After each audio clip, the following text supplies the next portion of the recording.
Right,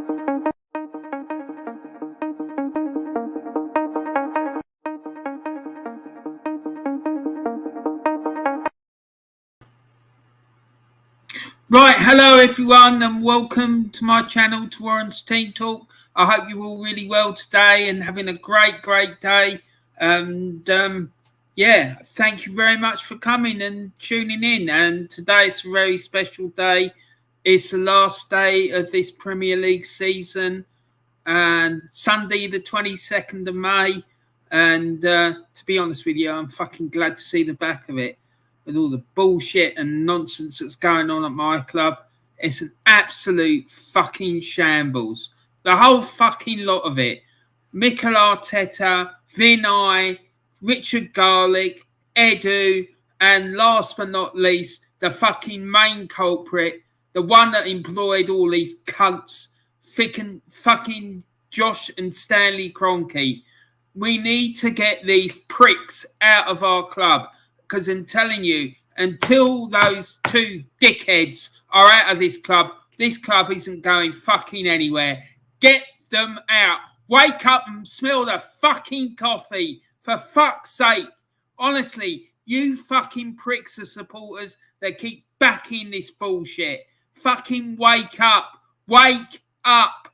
This club is fucking gonna die on its feet unless you fucking start acting. Start kicking off. Start saying it as it is. Stop all this flipping and flopping. 1 week it's this, 1 week it's that, 1 week it's something else. Fucking wake up.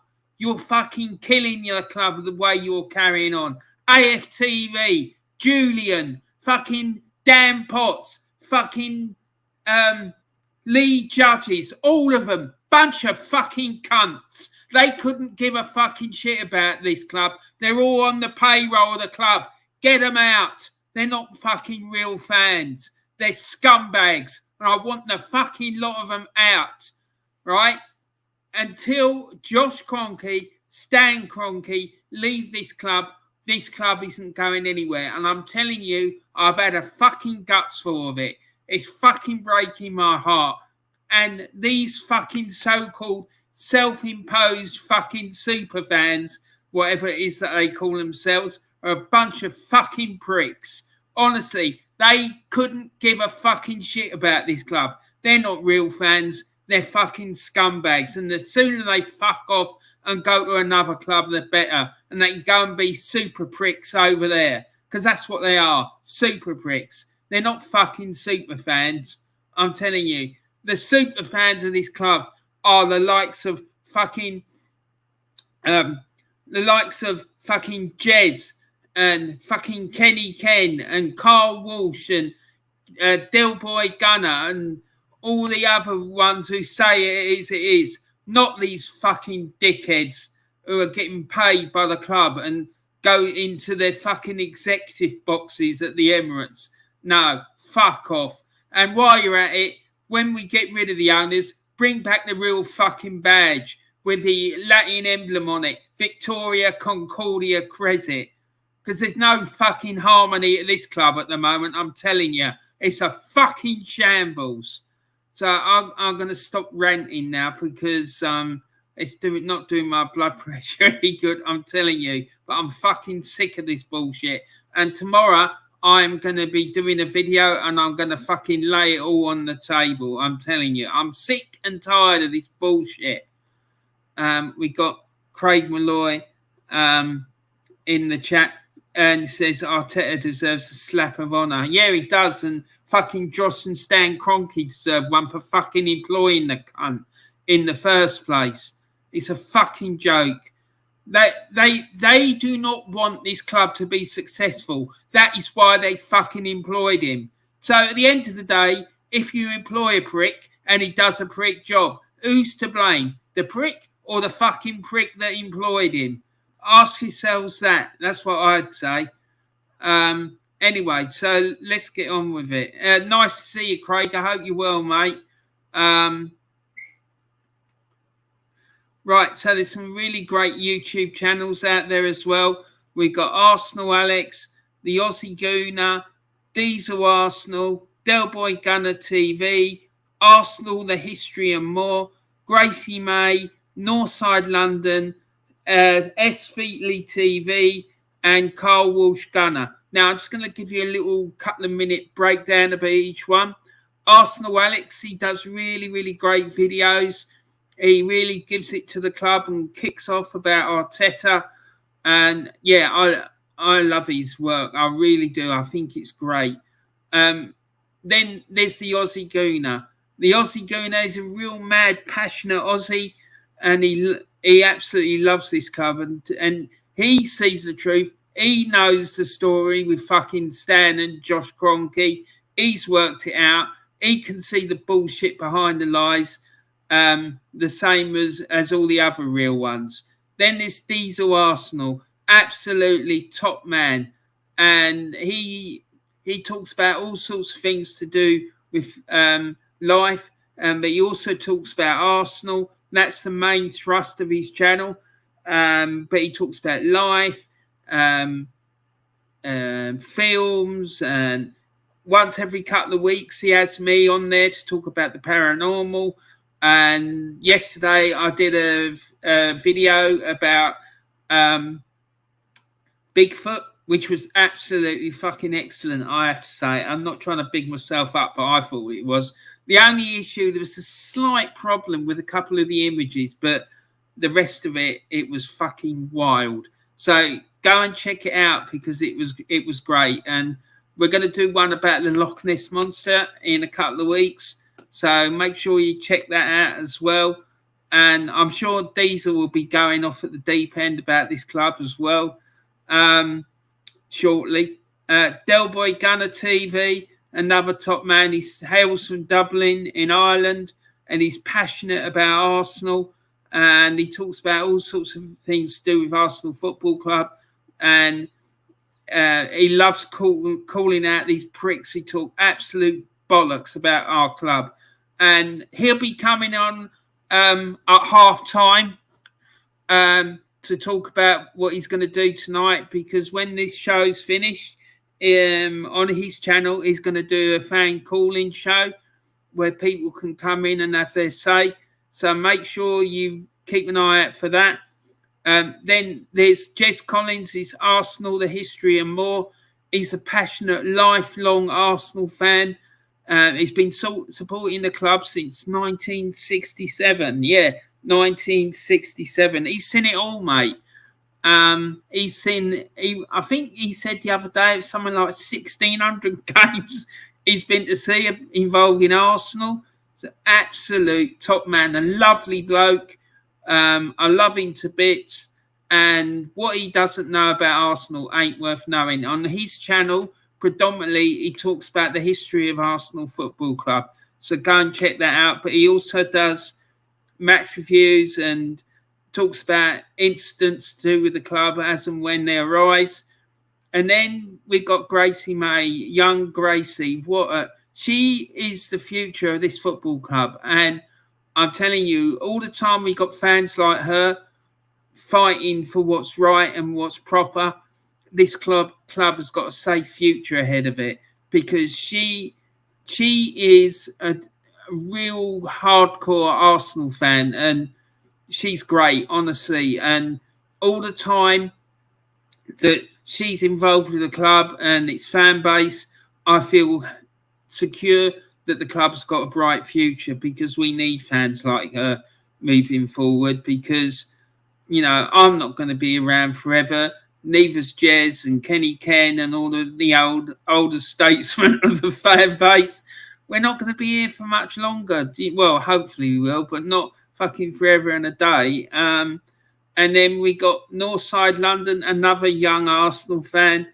He's mad passionate about the club, and he absolutely refuses to listen to bullshit about this club, wherever it comes from, and he calls it out all the time. So fair play to him. SFeatleyTV, he talks about Formula One, football and Arsenal, and he uses his channel to raise money for the Children's Liver Disease Foundation. So a big up to him, and he does fantastic stuff. He really does. And Carl Walsh Gunner, what can I say about this man? This guy is an absolute fucking legend, in my opinion. He really is. I know people say that all the time, but he really is. He's an absolute legend of a guy. And he just won't take no nonsense. I just love, he's done a couple of videos recently where for like the first 10 seconds of or so of the video, he just sits there and doesn't say a fucking word. And he just sits there and he looks to the left, then he looks to the right, then he looks to the middle, and then he looks back to the left and the right, and then he just fucking explodes. It is fucking gold. I'm telling you, the man is a fucking genius. He really is. I love it. And when he goes off, man, he's talking 100% facts. And he's with him. He's straight talking, real talk. There's no filters. He just says what he sees and how it is. So big up to him. Fucking top man. So please make sure you go and check out all these channels. Subscribe to them. Put likes on their videos, especially the Bigfoot one. All right, that was on Diesel Arsenal's channel yesterday. What's happened there? So please go and do that. And I hope that's that's all. Right, I'm gonna just talk. I want to just talk about this as well, because as you all know, I'm a big Celtic fan, right? As well as being an Arsenal supporter, right? Now I saw something yesterday. I couldn't believe what I was fucking hearing. Right, I heard someone saying that if Rangers had won the Europa League, right, it would have been as big a achievement as Celtic winning the European Cup in 1967. Are you fucking for real? Are you for real? Don't give me that BS. There is no way on God's earth that Rangers, if they'd won the Europa League, that would have been in any way, shape or form the same fucking achievement as Celtic winning the European Cup in 1967. But to give it its real name, the European Champions Cup. And the clue is in the name, champions. You have to be champion of your country. You need to be champion of your country to win it. Not be runners up, not to come third, not to come fourth, but champions, right? They were the first. Let me give you some facts about this team, right? Because their achievement in winning that cup was fucking, in my opinion, it's the greatest achievement by any British club ever, right? The reason I'm saying that, right, is that when they won it in 1967, they were not only the first British team to win the European Cup, they were the first non-Latin team, i.e. not Italian, not Spanish, not Portuguese, okay? They were the first non-Latin side, right? Not only that, there was only one player in that team who was born 30 miles away from Parkhead. The rest of them were born in within spitting distance of the ground, quite literally. And it is unbelievable that a team of local lads, right, could go and lift the European Cup. It's unheard of. It's never happened before, and it's never happened since. And it will never, ever happen again, in my opinion. And for Rangers Football Club to claim that them winning the Europa League would have been as big an achievement as the Lisbon Lions, I'm sorry, that's bollocks. And you need to stop disrespecting the Lisbon Lions. I'm sorry, but you're talking absolute fucking bullshit. Right, anyway, so that's that rant over. I'm sorry, guys. I'm really fucking annoyed today.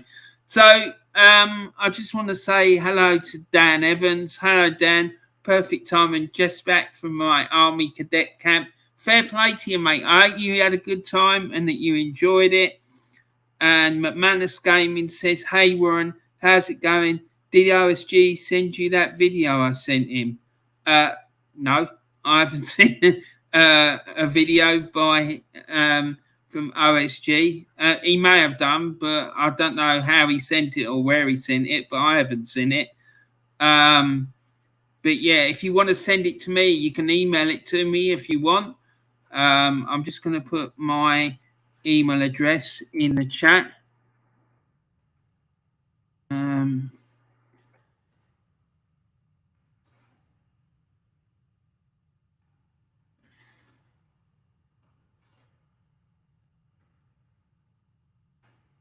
So there you go. That's my email address. Okay, so let's get on with the show. So the league table, as it stood this morning before these games kicked off, that the games kicked off. This is how it stood. The major issues to be decided today is who's going to win the Premier League title. It's a two-horse race between Manchester City and Liverpool. Liverpool are playing at home to Wolves, and Manchester City are playing at home to Aston Villa. However, if Villa, it's not really in Liverpool's hand. If City win, then they're going to be champions. Aston Villa obviously have been managed by Steven Gerrard, ex-Liverpool player. So that sort of gives it an interesting twist, but I really can't see anything other than City winning the title. And then we got the battle for fourth place. But let's be honest, that's all but in the bag. Tottenham are playing Norwich today, who are bottom of the league and got minus 56 goal difference, which is absolutely ridiculous. And they need to lose in order for Arsenal to have any realistic chance of getting fourth place. And sorry, I just can't see that happening. It's just crazy talk. Look at that. Norwich have only won 5 games all season. So it's just not going to happen. And then the final relegation place, which is between Burnley and Leeds, that's yet to be decided. So that'll be an interesting battle. So yeah, let's see what happens. And there's also a battle for the Europa Conference League position, or second Europa League spot between West Ham and Manchester United. That'll be interesting as well. So anyway, let's look at the kickoffs today. They're all kicking off at 4 o'clock. We've got Arsenal against Everton, Brentford against Leeds, Brighton against West Ham, Burnley against Newcastle, Chelsea against Watford, Crystal Palace against Manchester United, Leicester v Southampton, Liverpool against Wolves, Man City against Aston Villa, and Norwich against Tottenham. So there you go. Let's have a look at the lineups. So Arsenal, they're going for a 4-2-3-1. Their team is Ramsdale, Cedric, Holding, Gabriel and Tavares, and then El Neni, Xhaka, and then Saka, Odegaard and Martinelli behind Nketiah up front. The subs bench is Leno, White, Swanson, Ollard, Mhand, Lokonga, Patino, Smith Rowe, Pepe and Lacazette. So at least 2 of those ain't going to be here next season. Probably even 3. Who knows? And then Everton's lineup is Begovic, who's captain, the goalkeeper. And then Iwobi, Kenny, Holgate, Keane, Braithwaite, Davies, Doucouré, Gray, Calvert-Lewin and Dele. And then on the bench, they've gone with Longogan, Michaelenko, Coleman, Welsh, Van der Beek, Price, Gordon, Tosun, and Dobbin. The rest of them, I'm not going to read all these lineups up. I'm just going to leave them on the screen a couple of seconds so you can see them. So that's the lineups for Brentford against Leeds. And this is Brighton against West Ham.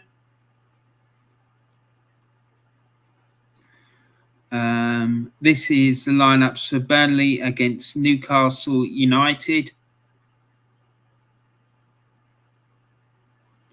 And Chelsea against Watford.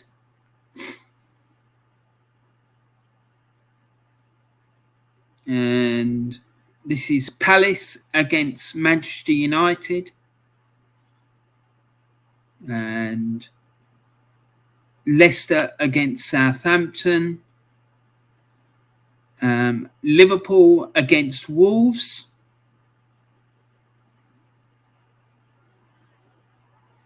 Manchester City against Aston Villa. And finally, Norwich against Spurs. So there you go.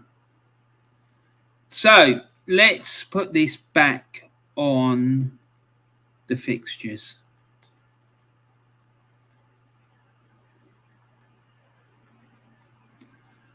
Right, there you go. Right, so that's fixtures, and as it says on the screen there, they all kick off today at 4 o'clock.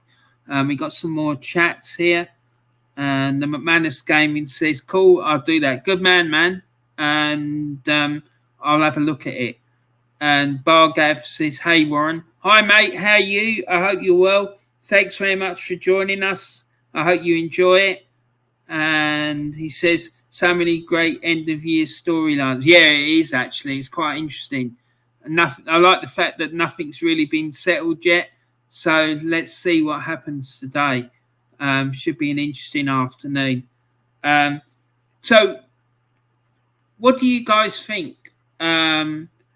What do you think the scores? You got any score predictions you want to throw in for any of the games? Who do you think's going to win the Premier League title race, Man City or Liverpool? Who do you think's going to get relegated, Leeds United or Burnley? And who do you think will get the final European qualifying space, and who will get top four? Who will get the final top four place? That's the big undecided factors from today. So, yeah, I'll be interested to hear what you've all got to say about that. Kickoff is due in about 7 minutes. Myself, Arsenal against Everton, I think it's going to be a 1-1 draw. So that's what I reckon. Yeah, let me know what you think. And as I said at the beginning, I don't know how many of you were here when I said it, but at half time, I'm hoping to have Del Boy Gunner coming on the channel. He's going to tell you about his phone-in show later today. So, you know, those of you that want to, you can jump on that, get yourself on camera, have your say about the afternoon's games and whatnot. Should be a good evening. So, yeah, make sure that you listen to what he's got to say. So, yeah, it'd be good. I'm sure it'd be absolutely great. So, let's see if we can as well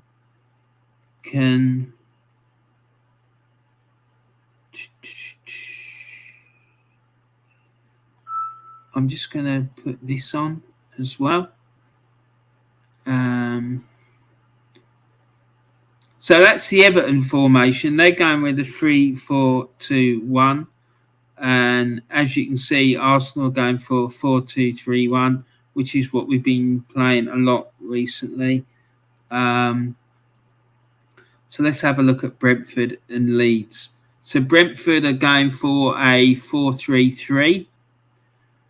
And Leeds are going for a 4-1-4-1. And Brighton and West Ham. Brighton are going for a 3-4-2-1. And West Ham are going for a 4-2-3-1. And Burnley against Newcastle United, they're going for a 5-3-2. And let's see, and Newcastle, they're going for a 4-3-3. And Chelsea against Watford. Now, Chelsea are going for a 3-4-2-1. And then Watford are going for a 4-3-3. And then Crystal Palace against Man United. They're going for Crystal Palace are going for a 4-3-3. And United are going for a 4-2-3-1. And Leicester against Southampton. Leicester are going for a 3-1-4-2. Now that is weird. I don't think I've ever seen that before. That's a madness. And then you've got Southampton. They're going for a 5-4-1. And Liverpool against Wolves. Liverpool are going for a 4-3-3. And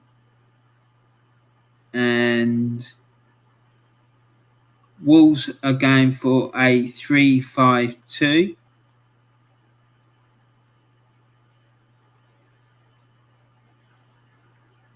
And Man City against Aston Villa, they're going for... Man City are going for a 4-3-3. And Villa are going for the traditional Christmas tree formation of 4-3-2-1. And then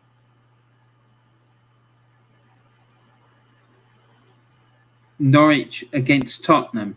Norwich, as we saw, are going for a 4-2-3-1. And Tottenham are going for a 3-4-2-1. Now, these lineups that go on Twitter, I just want to say, I want to give Norwich City, right, a massive, massive big up. Because they are the only fucking ones, in my opinion, who do it properly. They give you the team lineup, right? But they do it. They show you the formation as well at the same time. So it makes my fucking job a lot easier, right? The rest of them, they just like put all the names up. Why not just put the bloody in the formation as well? And as far as Wolves are concerned, they've got the worst one, right? Because it's like got like moving pictures and images on it and shit like that, and it's a nightmare. So yeah, sorry, I don't like it. There you go. That's my thoughts about the Twitter lineups. And Bargav says, Man City win, hoping Arsenal get fourth, Leeds to stay up. Yeah, Man City, that's what I think. As far as Arsenal getting fourth, mate, don't fucking build your hopes up, because it ain't happening. It'll be like the biggest miracles since the bloody Christmas Story, if that was to happen. Leeds to stay up. Wow, that's an interesting one.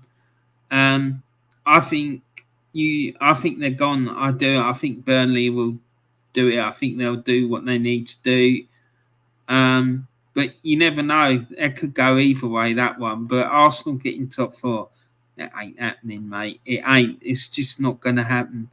And Delboy Gunner TV says, Warren, hi, Warren Powell. Hope you're good. Yeah, mate. I had, at the beginning of the show, I had a little rant about Rangers. Apparently, they've been saying that if they'd won the Europa League, it would have been as big an achievement as Celtic winning the Lisbon's Lions winning the European Champions Cup, like European Champions Cup. Notice that I emphasised the word champions, right? In 1967, are they having a fucking laugh? Honestly, I'm fucking fuming about that. Honestly, it's fucking ridiculous. That bloody club, honestly, fucking, well, that, because I'm going to start losing it again, honestly. Yeah, but yeah, nice to see you, man. So let's see what happens. Right, looks like the games have started.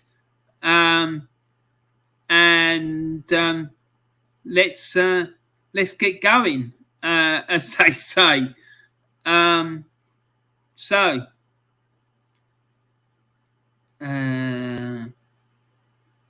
Miles off. What's that? Crystal Palace, Man United, 4 o'clock. And Dion Dublin, former Premier League striker on Final Score, says Man United on miles off where they need to be. They have been so good. They've been so poor, and it's only the players who can change that. Well, Dion, mate, who is it who puts the players on the pitch? Who is it that picks the players that are going to go out on the pitch, Dion? Fucking hell, these people, honestly. Yeah, I know when they get across the white line, it's down to the players. But who sets them up? Who puts the tactics in? It's the manager. It all begins and ends with the manager. And they're saying that Etihad Stadium is ready for a party. Will they get one? I think they probably will. I don't know what everyone else thinks. And Pontus could send his old club down. What's that all about?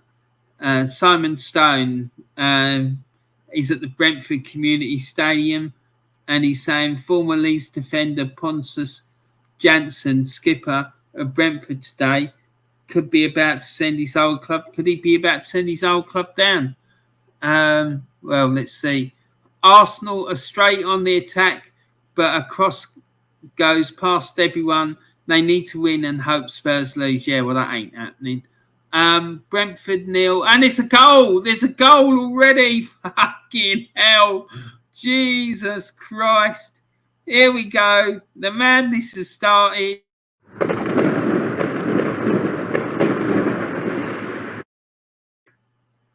And there's been a goal, everyone. Let's go and find out where that goal has gone. So it's Liverpool 0, Wolves 1. Oh no, it's all going wrong at Anfield. And Liverpool are goal down already. Pedro Neto has scored inside 2 minutes to put Wolves 1-0 up. And that has put a massive fly in the ointment. No one saw that coming, that's for sure. Liverpool 0, Wolverhampton Wanderers 1. So let's go and check that out and see how that goal happened. And oh, shut up! Can't find this page. What are you talking about?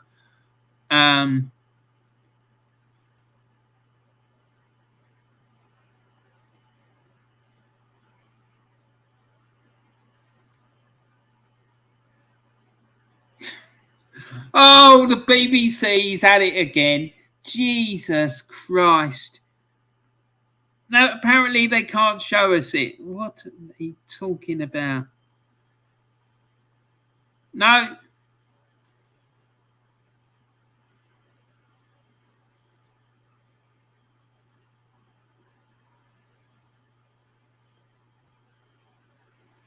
What a Bunch of fucking clowns. Oh well, guys, sorry about that, but it's not going to let me show it. Unbelievable.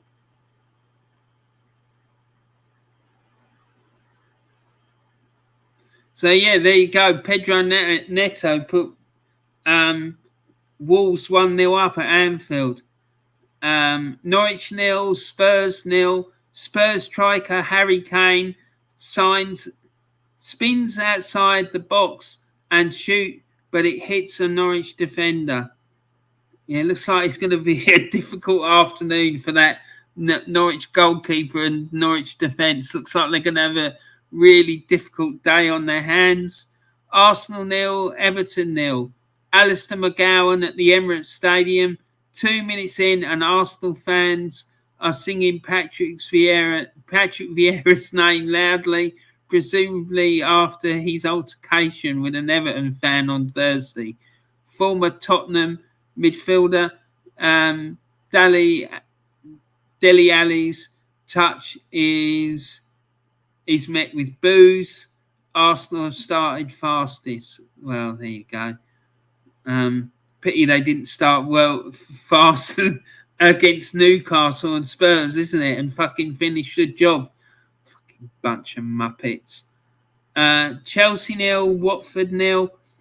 N'Golo Kante appeared to suffer an injury during the warm-up at Stamford Bridge, but the midfielder is fit enough to start. Kennedy making his Premier League start for Chelsea Kennedy making his first Premier League start for Chelsea in 5 years. Feeds Mason Mount down the left, but the 23-year-old can't get his cross away. Brentford 0, Leeds 0. Sam Greenwood has a chance to test David Raya after a long throw is cleared to the edge of the box, but he's... What's that? What the hell is going on? Right. I've lost it. Here we go. Sam Greenwood has a chance to test David Raya after a long throw is cleared to the edge of the box. He goes for a volley, but fires a long way over. Norwich 0, Spurs 0. A scare for Hugo Lloris as he's casual with a back pass, and Timo Pukki closes him down, but the Spurs keeper hacks it away. Brentford 0, Leeds 0. More Leeds jitters. A long ball forward draws Ilian Messler from his goal, and he and Liam Cooper get in a mix-up, and the keeper is fortunate to be able to get the ball away. Arsenal, Everton 0.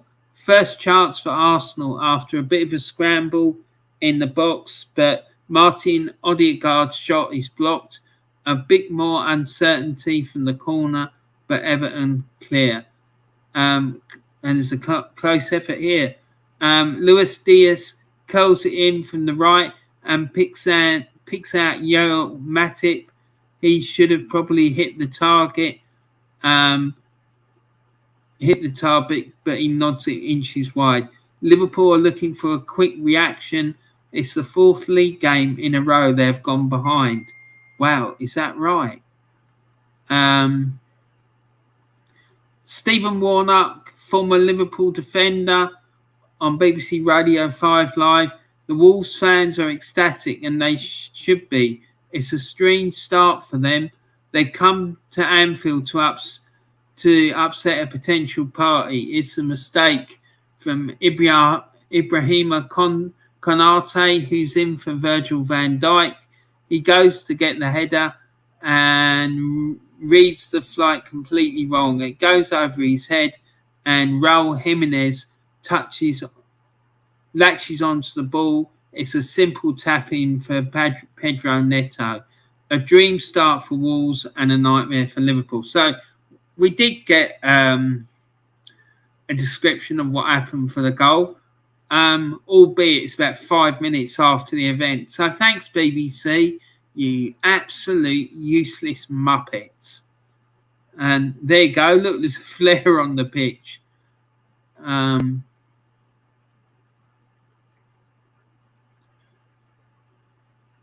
So, 5 minutes gone, and all the games are goalless except for the one at Anfield, which is Liverpool 0, Wolves 1.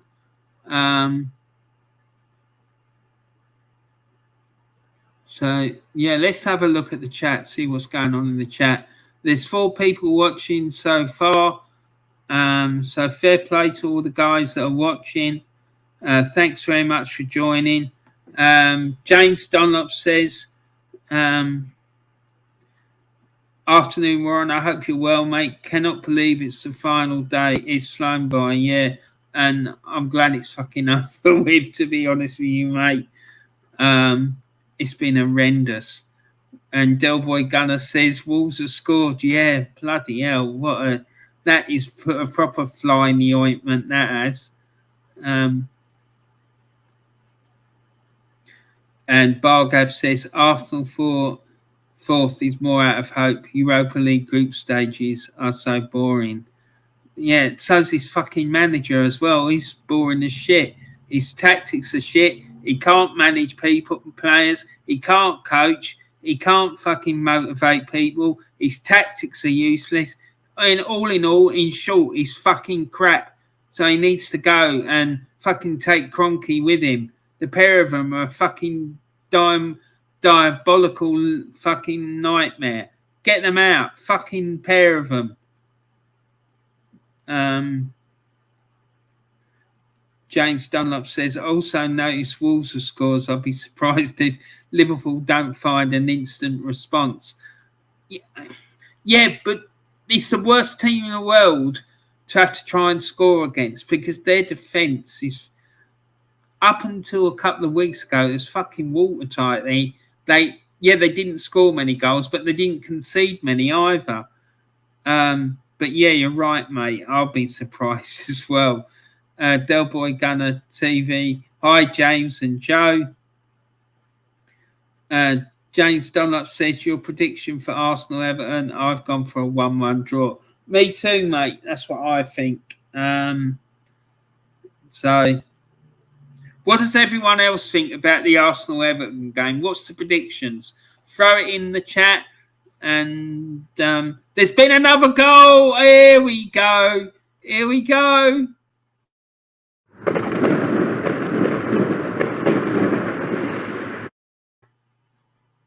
There's been another goal, and let's see if we can find out where that one's happened. And it's come at Stamford Bridge. It's Chelsea 1, Watford 0. And let's see. It's been scored by Kai Havertz. Let's see if we can find out about that one. The goal went in the 11th minute.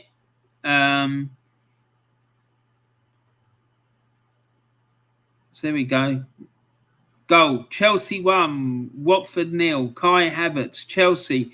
A right-footed shot from close range to the centre of the goal, and it was assisted by Kennedy. So the young lad is starting his first game for Chelsea in God knows how long, gets an assist on his first game back. So fair play to him, and well done to Kai Havertz. Chelsea won 1-0 up then against Watford, who are already relegated, so they haven't really got anything to play for except for pride.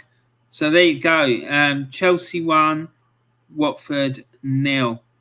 So there we go.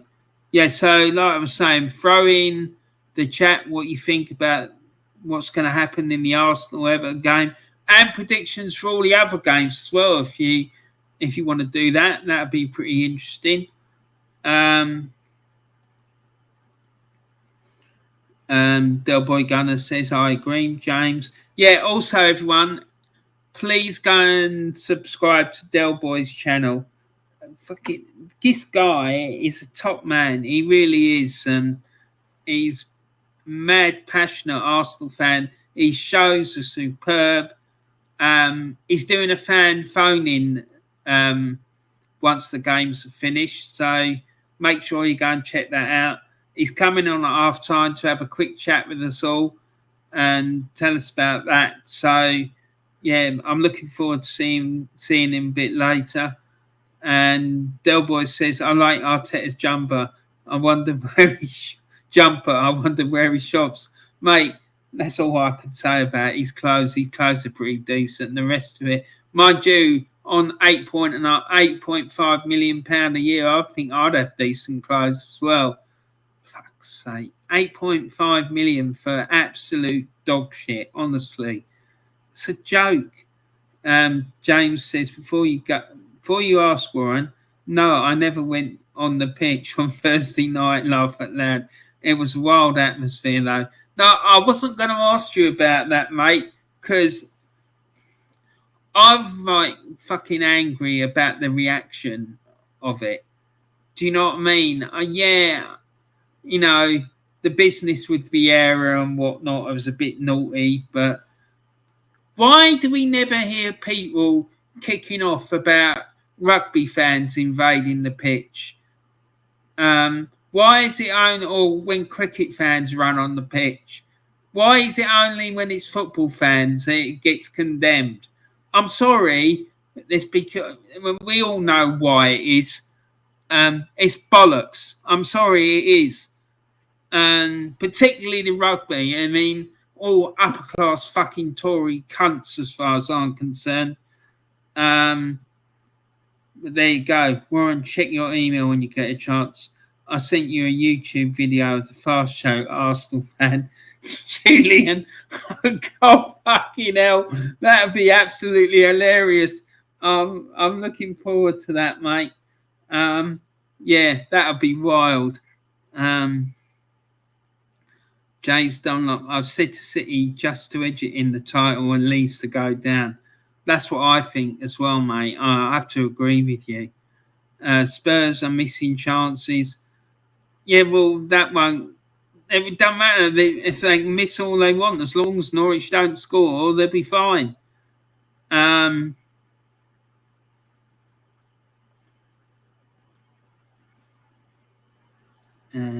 Let's see. And there you go. They scored. That's it. It's fucking game over for Arsenal. Norwich City 0. Norwich City 0. Tottenham 1.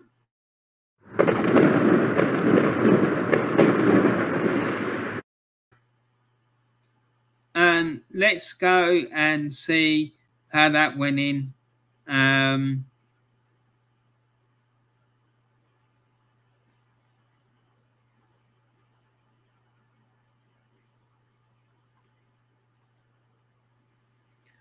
Goal, Norwich City 0, Tottenham 1.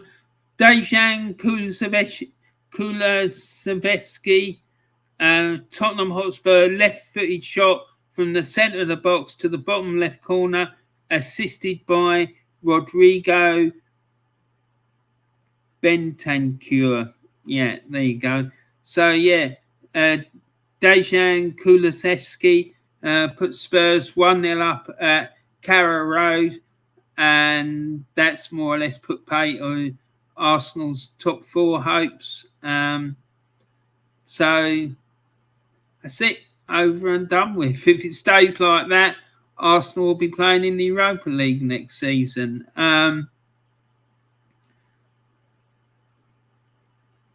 So I wonder how all those fucking idiots are feeling that were dancing on top of the tables and desks in Islington Town Hall, singing about that fucking stupid song about Super Mick Arteta. Fuck, I bet they feel fucking stupid. And so they should. It's a perfect example why you don't fucking start celebrating things until it's signed, sealed, and delivered. Absolute fucking dickheads. A lot of them. And they should be ashamed of themselves.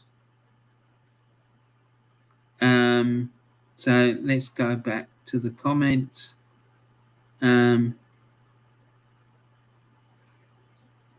Bargev says, damn it, Kulusevski scored. Yeah, he has. No surprise there. Hi, Bargav, says Delboy Gunner. And Tottenham has scored, says James Dunlop. Yeah, well, that was fucking always on the cards, wasn't it?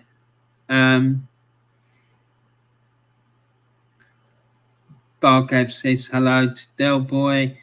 And I hope that they ban that Arteta song next year. Yeah, and can shoot anyone on site who's singing it. Fucking ridiculous. Joanne says, "Come on, Spurs, 5 more, please. I stand to win win £100. You said they're going to win 6-0. Jesus Christ! I wouldn't let your neighbours know that. Jesus Christ, you won't be a popular person. There's another goal. Another goal's just gone in, and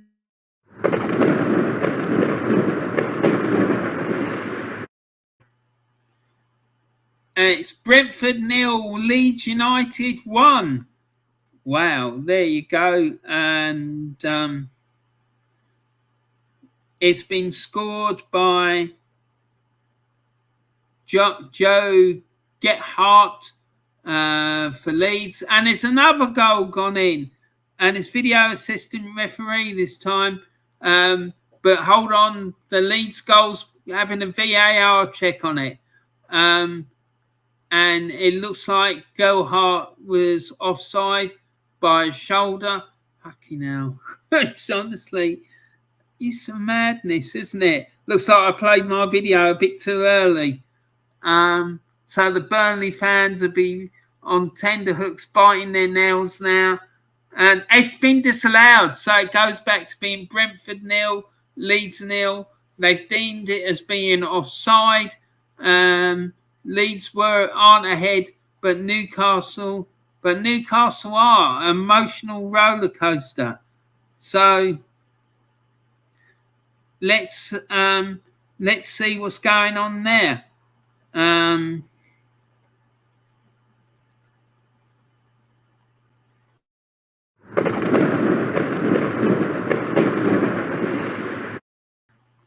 Let's go and check that out. Newcastle 1-0 up at Burnley. That's not good news for Burnley at all.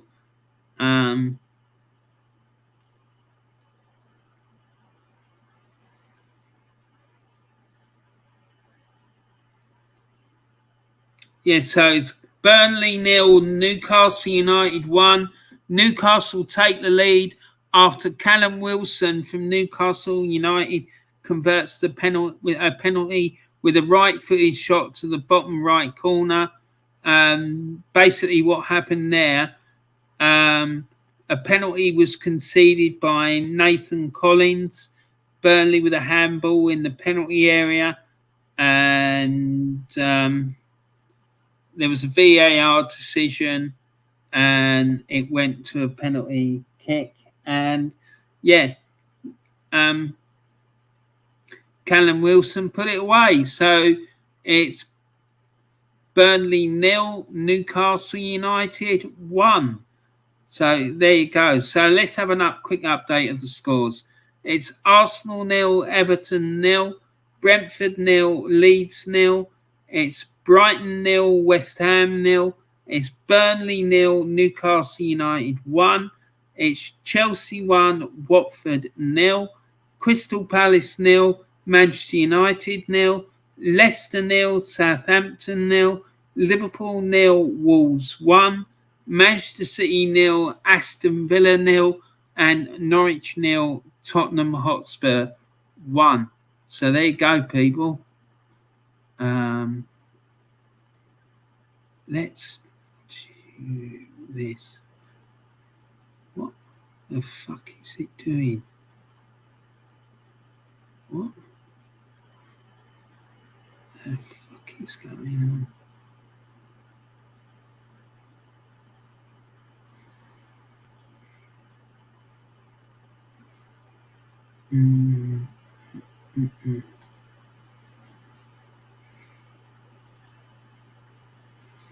Right. I won't be a second, people. I'm just Yeah, let's do that.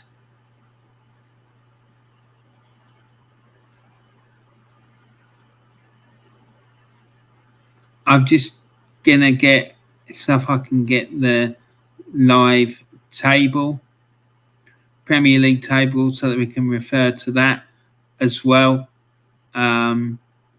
So let's go back and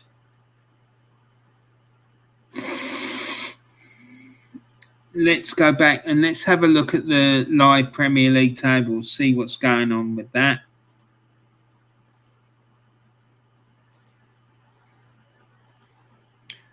So here we go.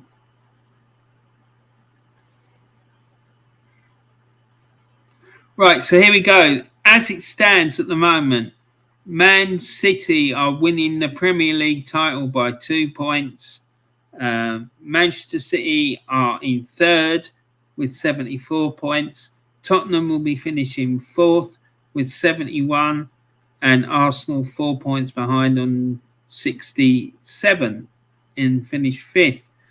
The relegation battle currently, Burnley are in the third relegation spot. They're losing 1-0 at home to Newcastle. And they would finish 1 point behind Leeds. So that's how it's standing at the moment. The battle for the last Europa League spot between Manchester United and West Ham.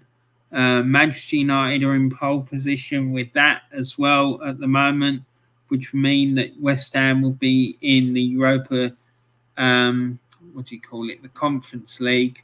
But yeah, so looks like West Ham and Man United, they're both guaranteed European football next season, but it'll either be the Europa League or the Conference League. So let's see.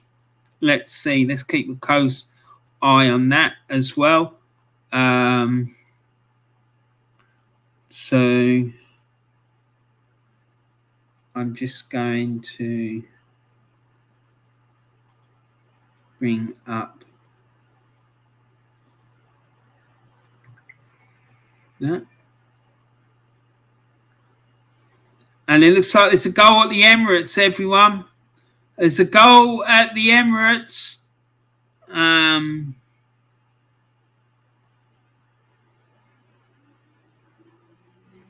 I think the star boy has scored it. Let's see. Yeah, no, it's Gabriel Martinelli has scored in the 27th minute. This will be in vain. Unless Spurs lose to Norwich, but Arsenal are ahead. Asmir Begovic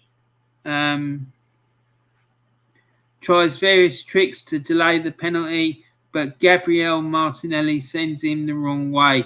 So Arsenal won a penalty at the Emirates. They're 1-0 up against Everton.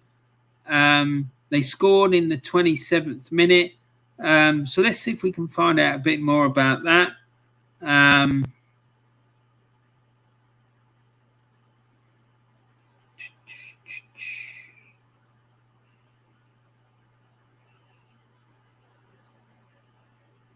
So a penalty was conceded by Alex Iwobi, former Arsenal player, with a handball in the penalty area. There was a VAR. The decision went to VAR, and the decision it made was that Arsenal should be awarded a penalty. They were, and Gabriel Martinelli stuck the penalty away. It's Arsenal 1, Everton 0. He stuck the penalty away with a right-footed shot to the bottom right corner. So Arsenal 1, Everton 0. Come on, you Gunners. Let's fucking do this.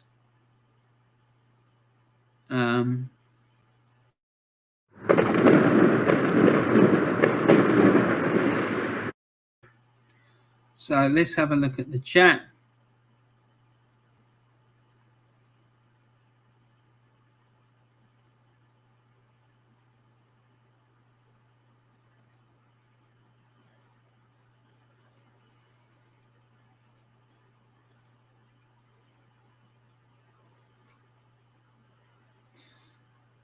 And Bargav says Spurs are turning it up. Joanne said I had a £2 free bet. Fair play to you. I'm sitting in the dark with Dexter with the fan on. Is it warm then in your flat, Joanne? In your house, rather. Hello, Del Boy, my old fruit. Not good for Burnley at the moment, says James Dunlop. No, it's not, mate. Liverpool 11 level 1-1 now. Right, okay, let's sort that out.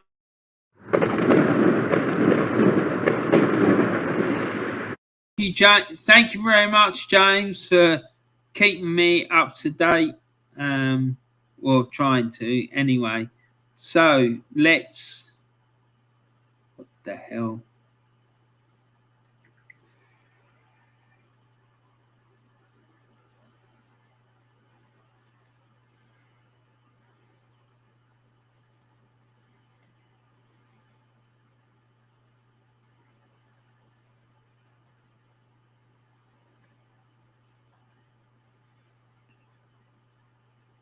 Let's see if it's working now. Oh, they've got it working now at last. Fucking Muppets. So goal, Liverpool 1, Wolves 1. Sadio Mane, Liverpool, left-footed shot from the centre of the box to the bottom left corner, and that was assisted by Thiago. So Liverpool are level at home to Wolves. So there you go.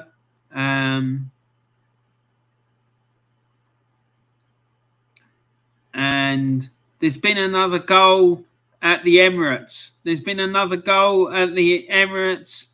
And guess who scored it, people? That's right. The deadly marksman of Arsenal.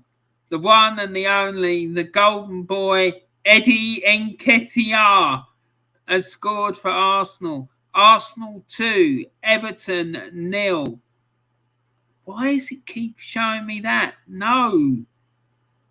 Fuck off. Arsenal 2, Everton 0.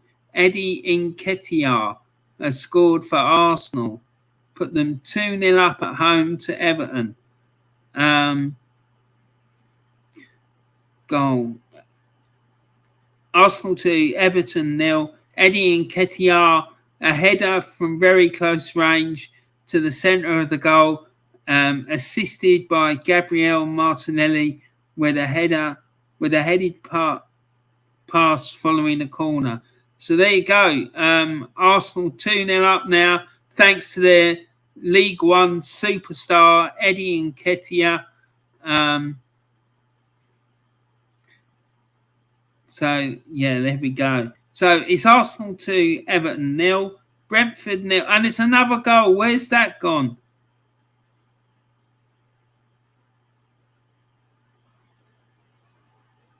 Oh no, I can't believe what I'm seeing. It's schoolboy defending from Liverpool at times. Wolves know what they've got to do and they're executing it well. So why are you telling me that there's a goal then? Muppets. And it's another goal at Carrow Road. Another goal at Carrow Road.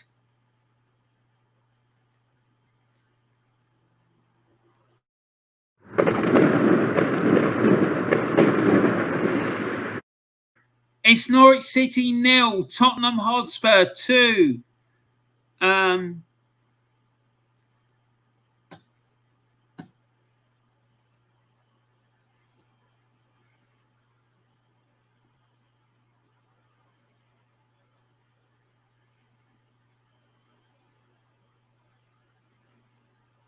It's Norwich City 0, Tottenham Hotspur 2. And let's see who got that one. So, goal. Norwich City 0, Tottenham 2. Harry Kane, Tottenham Hotspur. Header from the centre of the box to the bottom left corner. And that was assisted by Rodrigo Bentancur with a cross. So, no surprise. Tottenham 2-0 up. And that's Arsenal's Champions League hopes, in my opinion, fairly definitely dead and buried now. There's absolutely no way that Tottenham are going to lose this game. Well, there never was a hope of that in any way, in my opinion. So anyway, so it's Arsenal 2, Everton 0, Brentford 0, Leeds 0, Brighton 0, West Ham 0, Burnley 0, Newcastle 1, Chelsea 1, Watford 0, Crystal Palace 0, Manchester United 0, Leicester 0, Southampton 0, Liverpool 1, Wolves 1, Manchester City 0, Aston Villa 0, and Norwich City 0, Tottenham Hotspur 2. So let's go back to the chat. And Villa defence is holding, says Bargav. Arsenal have a penalty, says James Dunlop. Yep. And they put it away. Gabriel Martinelli done the business. Delboy Gunner says, Joe, your fence and garden is looking nice. Yeah, it is looking nice. It looks lovely, Joe. You're doing a really, really good job, mate. James Dunlop says 1-0 Arsenal. It's 2-0 now, mate. Eddie and Nketiah has managed to get one. And I'm sure he'll be on the phone. Thing is, if we lose, then so be it. We've got nothing to play for, says James. It don't matter, does it? That's the beauty of it. Don't matter whether you win, lose, draw, or anything, really, except for if you did win and you moved up a place in the table, you'd get a bit more money. But other than that, Bargav says 2-0 Arsenal. 2-0 Arsenal now, you're winning, but it's not enough. No, it's not enough. James Dunlop says 2-0 Tottenham now. Bargav 2-0 Tottenham. James Dunlop, game over at Norwich, 100%. Thing is, we might lose 3 or 4 goals to you guys, but it's not enough. It's not enough, mate. It ain't. It's not good enough. Sorry. Aston Villa goal. Right, let's go and see.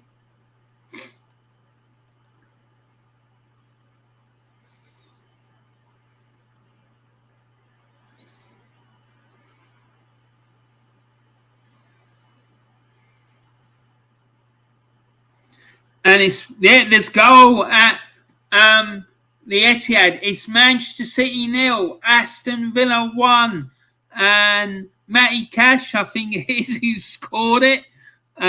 Let's see if we can find out what happened there. Manchester City 0, Aston Villa 1. Matthew Cash, Aston Villa, a header from the centre of the box to the bottom right corner, assisted by Lucas Digne with a cross. Wow. There you go. Manchester City 0, Aston Villa 1. Wow.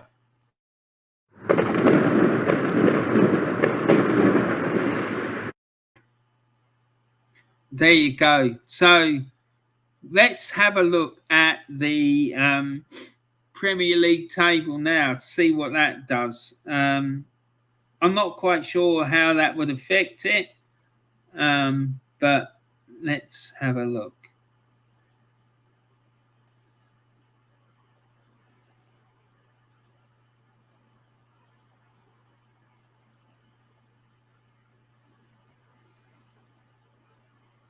So what that means is that there'll be 1 point between the two of them. If it stays like that, it'll be Manchester City will win the title by 1 point, just like they did a few years ago.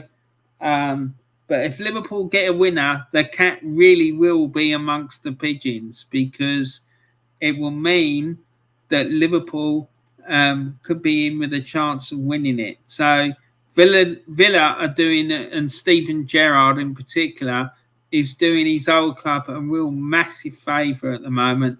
But Liverpool need to take advantage of that, and they need to go and do what they need to do and get the winner.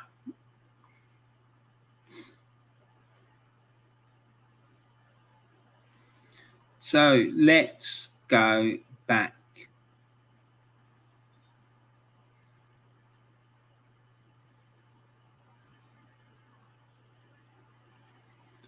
And there's been another goal. There's been another goal, people.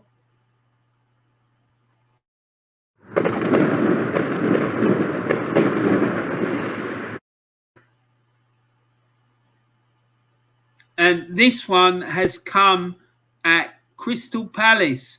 It's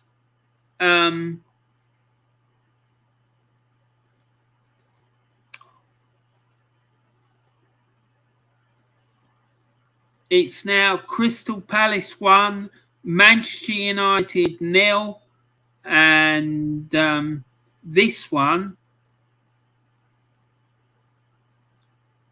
Wilfried Zaha from Crystal Palace. He took a right-footed shot from the centre of the box to the bottom left corner, and he's put Palace 1-0 up against Manchester United. So there you go. Palace 1-0 up at home to Man United, which is good news for West Ham.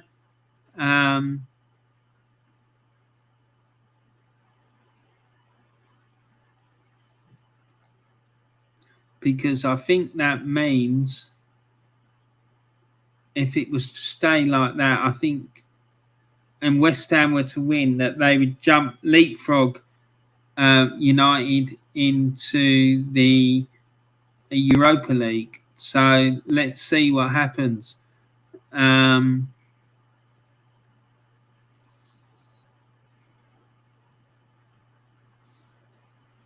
And it's Brighton, and just as we said that, West Ham have taken the lead at Brighton.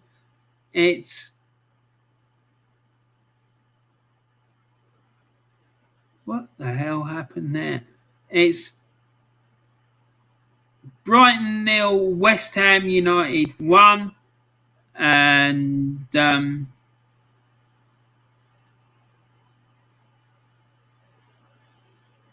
Mikel Antonio from West Ham took a left-footed shot from outside of the box to the bottom, to the top left corner, and it's now Brighton and Hove Albion 0, West Ham United 1.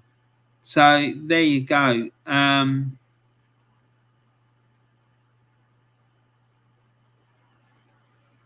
Let's see what's going on. So, yeah, they haven't updated their league. It's unbelievable. Honestly, I'm going to see if I can find another website because this is shit. It really is.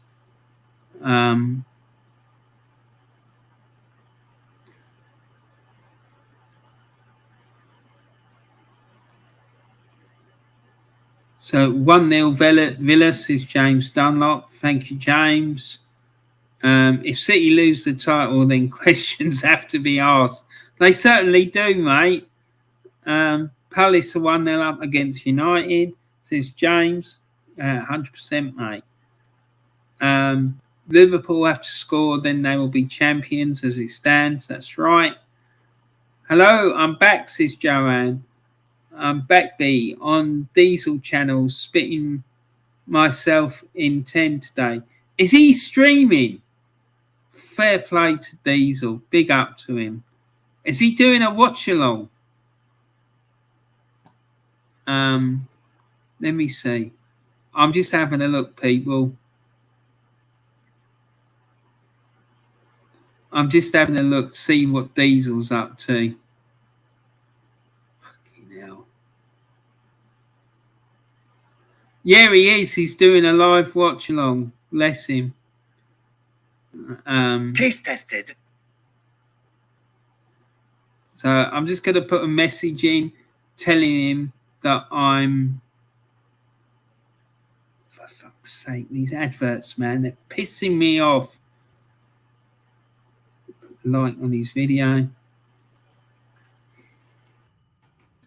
Hi, Diesel. I am streaming live at the moment on my channel for the last day of the season.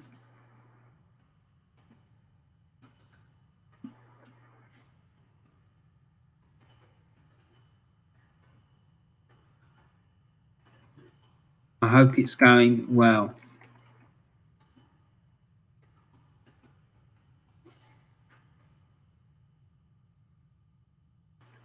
Yeah, so here we go. Let's go back. And West Ham are 1-0 up. They've got 6th as it stands, says James Dunlop. Fantastic. Man City are having massive trouble, says Bargav. Never mind, eh?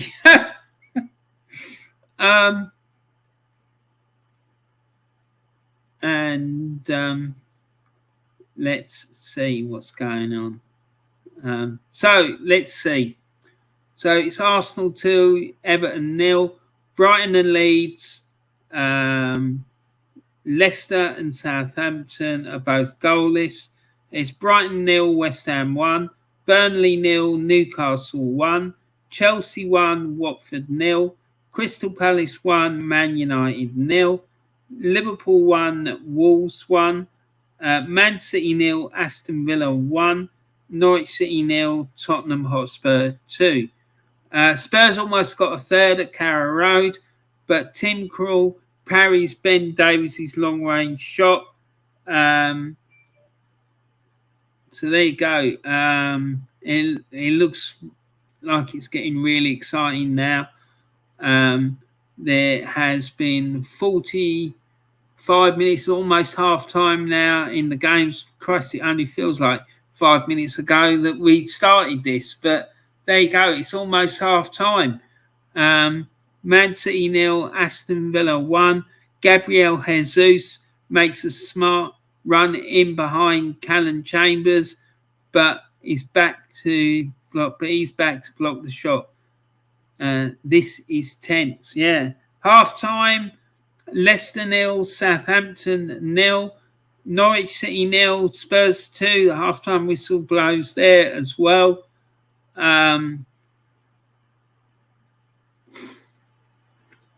So it's looking interesting, that's for sure.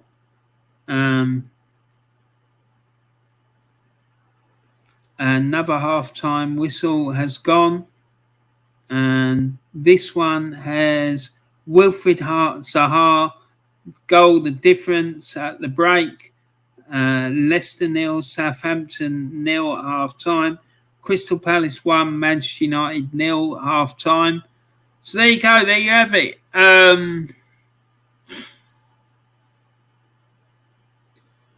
So it's Chelsea 1, Watford 0 at half-time. Liverpool 0, Liverpool and Wolves is 1-1 still.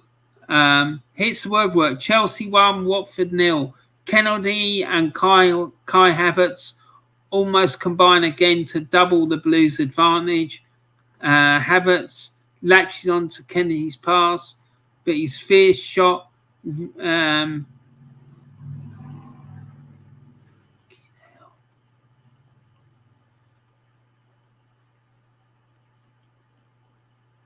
Havertz latches onto Kennedy's pass, but his fierce strikes rattles the crossbar so close to a second Chelsea goal on the stroke of half-time. Yeah, I'm sorry about that, people, but this bloody website is absolutely useless.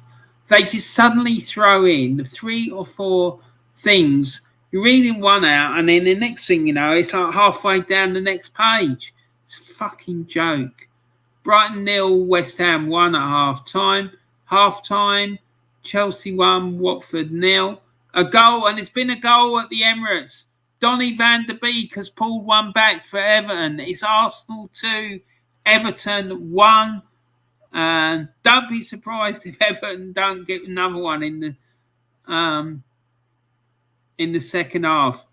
Almost 2-0 to Newcastle.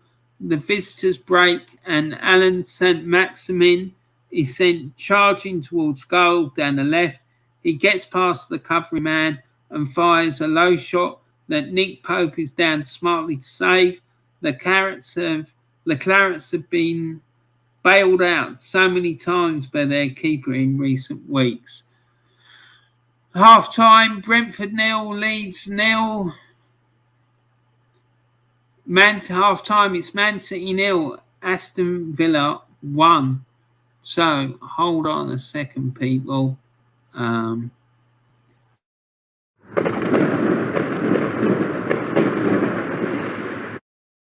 There you go, James. That's for you, sir.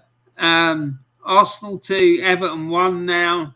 So Everton pull a goal back.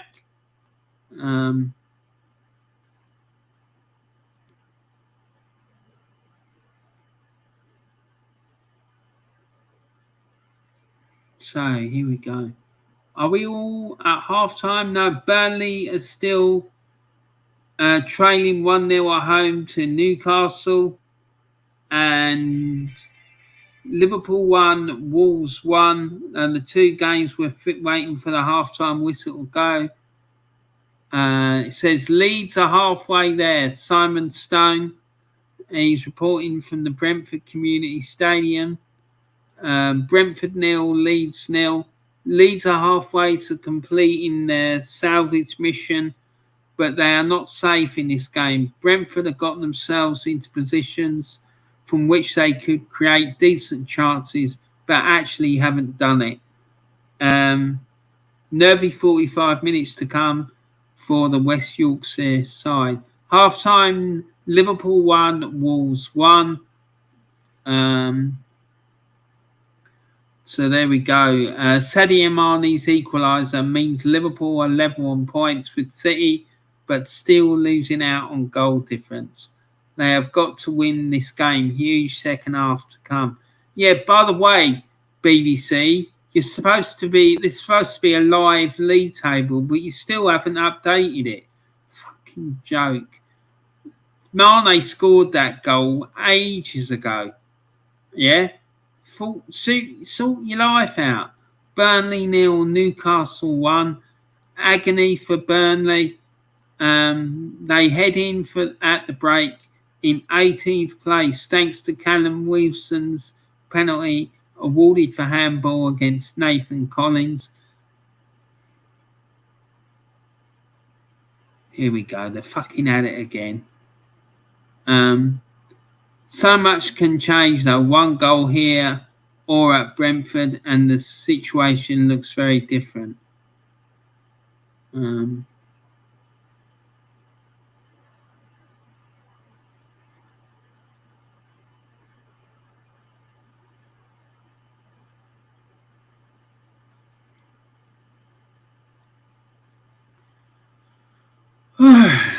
So here we go. This is, there you can see it there, the bottom of the Premier League, and it's sort of confirming that if things stay the same, Burnley will be relegated and Leeds will stay up.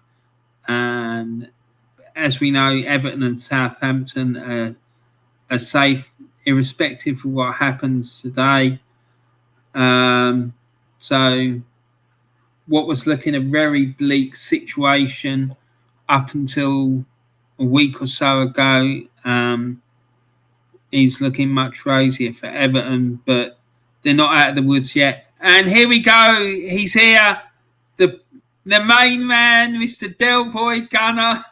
How you doing, fella? What's the crack? What's the bleeding story? How are you doing, pal? Yeah, I'm all right. You enjoyed the match? I went out and I bought Arteta's jumper. Oh, fair play to you, mate. Fair play. I'll tell you, just looking at it, looked pretty simple first half, and then they come back and do what Arsenal do best and let them get a goal, you know. I actually missed a goal because I straight away when City scored, I obviously threw it over at the station and to have a look at that, like, you know. Yeah, pretty interesting. Like, you know, if Liverpool can get the goal, you know, it might put pressure on City. Everyone in the Etihad is standing, which I love. Like, I love seeing that, and it's a pity in the Emirates that can't happen because the whole stadium is just, sucking the ball into the goal for City. I'd say it's only a matter of time because the last few minutes that I've seen, they were basically all over them.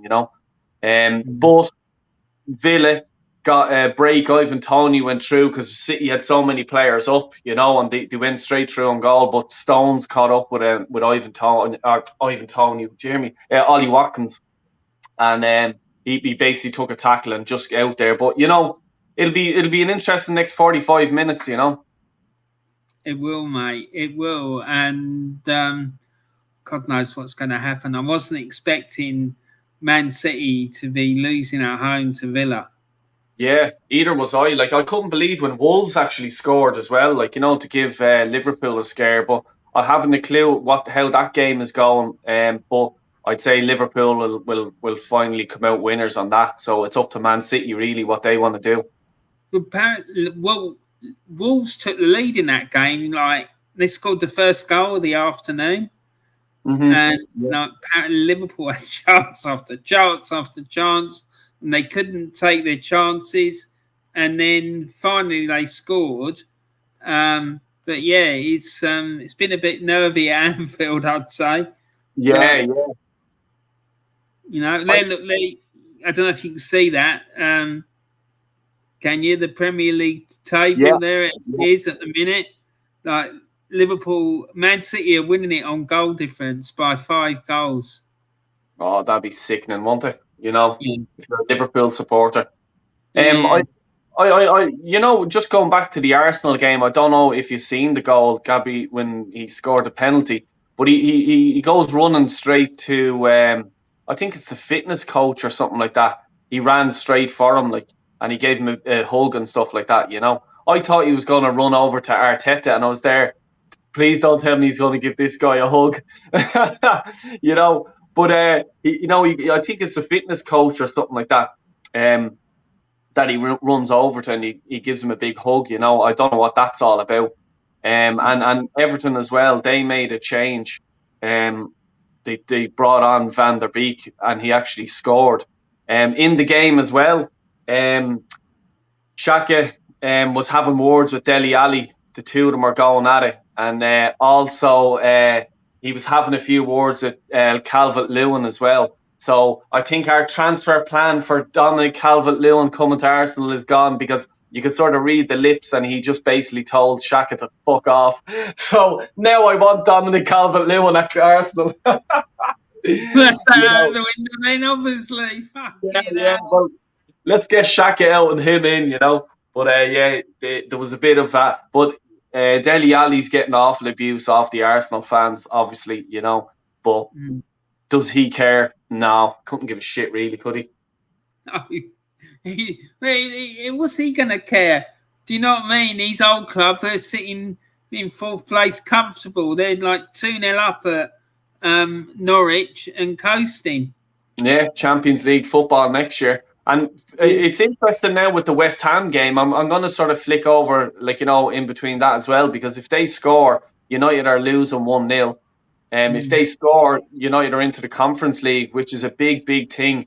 Let's say, if we're going to win the Europa League, I think I think United are going to spend big in the summer, and they're going to be a threat in the Europa League. So. If we want to fluke winning the league, I think it's important that United aren't in it.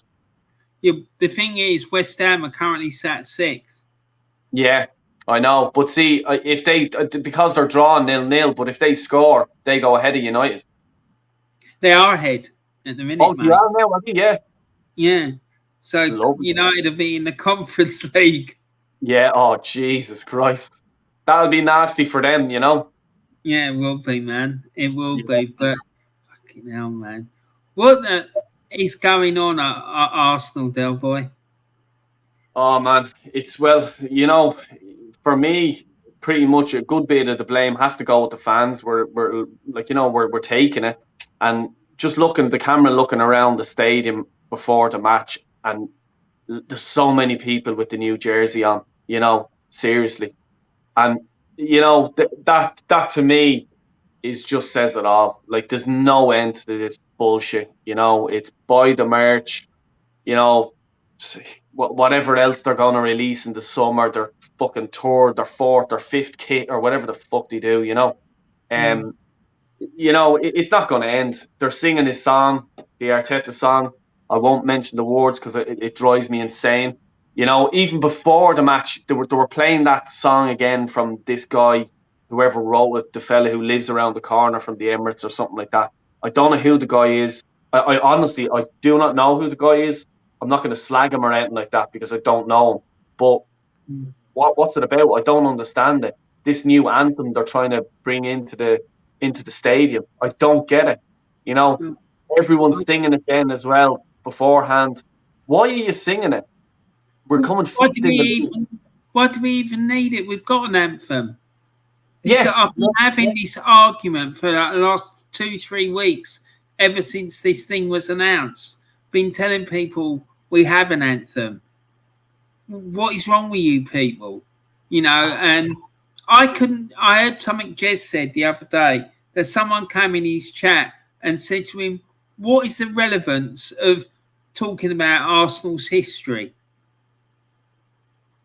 Oh my God. You for real? I'm serious, mate. That's what he said to him. I just thought, mate, that is unbelievable. That just sums up our supporters in a nutshell. They just don't give a shit. They don't care about anything that happened prior to 2002 or 1996. It's an absolute joke. I honestly think these people think that our club was formed in 1996. Yeah. Anything that happened before that is irrelevant. Yeah. It's like, you know, the Cronkies love this fan base. They're like, you know, now when we say fan base, we're not talking like, you know, it's basically all these Arteta in and stuff like that. It's not the real ones that are in your chat, that do be in Jez's, my chat, Lee Gunner's chat, North, all like, you know, not them people. It's these people that are going out buying the merch. They're listening to this bullshit that fucking AFTV fucking give, you know. And as I said the other night on Jez's channel, and well, Kenny actually said it. He goes, if Liam Brady walked by them, like me and Kenny were like school kids going, oh my God, like those young fellas beside us, they go, what the fuck is wrong with these fellas? You know, there's Liam Brady and Charlie George. You know, who are they? You know, this is what we're dealing with. You know, and the AFTV, if Robbie walked by, they'd probably cream their fucking pants. You know what I mean? And that's the whole thing of it. You know, but the Cronkies are loving this. You know what I mean? Like, would you like to run a business where everyone is buying everything that you put out? You know what I mean? If you own the shop, you're a designer, a clothes designer, everything you touched, people are buying it. You're gonna love it. Why would you change the store manager? Why would you? Your sales are up. You're making money. You're profiting. The club is fuck the history of whoever owned the shop last. Who gives a shit about that? That's the way these owners are thinking. You know what I mean? And that's the basic, the be all and end all of it. So it's nothing. It's not going to change because, as I said before the game, you're seeing all these people with the brand new jersey on. You know what I mean? Running to the stores, to the armory to get it. You know, that's why this club is going to stay exactly where it is. But position-wise in the league, it's only going one way. You know? That's why we need to get him out. This is it. The owner, we have to, because nothing's going to change until he's gone. Exactly. Because everything comes from him. Like, he's the one that recruited Arteta and all these other clowns. And he's the one that's dictating the culture and this, like, bullshit, you know, with all the merch, the PR, all of it. That's all coming from him. So that's why we need to get him out and get someone in who's got real passion or commitment to Arsenal Football Club. And I reckon if we do get him out, the only way we're going to get him out is if we get a consortium. Because I can't think of too many billionaires out there that have got the money required to get him out, because it's going to take, I reckon, in excess of £7 or £8 billion to fucking prize that bastard out of our club, because he's waiting for the Super League. He knows that the value of this club is going to skyrocket as soon as that comes in, and that's what he's waiting for. Yeah, so you're 100% right. Like it's that's what he's waiting for. He doesn't care about the club, and as you said, like at first I was thinking when your man Daniel Ek was interested in purchasing the club, I was thinking, well, is he as rich as the Kroenke? What's the point and stuff like that. But then I saw, like, exactly what you said. Well, he actually supports Arsenal. He likes Arsenal. He like, you know, he's Henry on the side, even Vieira, you know, and whoever else, you know. And to get them involved in the club, I think that's something that he would do. Is he probably straight away? What me, you, and everyone else has been saying, he'd get David O'Leary on board. You know, give him the job of the chairman. Start there. Get Henry onto the board, or you know, whoever else. Ex-players, real ones, not these fucking idiots who are on Talk Sport and every other sort of channel, like, you know, not them clowns. Liam as well. Yeah, exactly. Yeah, 100%. Do you reckon he would come back to the club if they asked him to with a new owner? Yeah, I think he would. He would, yeah, because he does love this club. Like, he really, like, just from watching Irish TV, and he just be on at the odd time. And anytime anyone's sort of slaying into Arsenal, he'll bark back at them. You know, he'll defend the club, and you know, he's Arsenal through and through. You know, look, we could go into why he left and stuff like that. We know why he left. You know, we can have a chat about that another day. But no, yeah, he loves this club. He absolutely loves it. Briefly, can you tell everyone about what's happening later? Yeah, so basically just after the game, just like, you know, when the games all wrap up, I'm just going to do a live call-in show and, like, you know, get people in, get their say on Arsenal, not just the game today, but their whole season, what they want to happen next, and even people that don't support Arsenal, just to come in, have their say, talk about their club, anyone's club, like, you know what I mean? Just to sort of finally put a nail in the coffin of this season and get it over and done with, and just get people's point of views, good, bad, and middling. And yeah, I'll see. I'll see if I can get another fucking clown on. I don't know. I'll text him. I don't know if I'm in the humour of him or not. You know who I'm talking about. Yeah.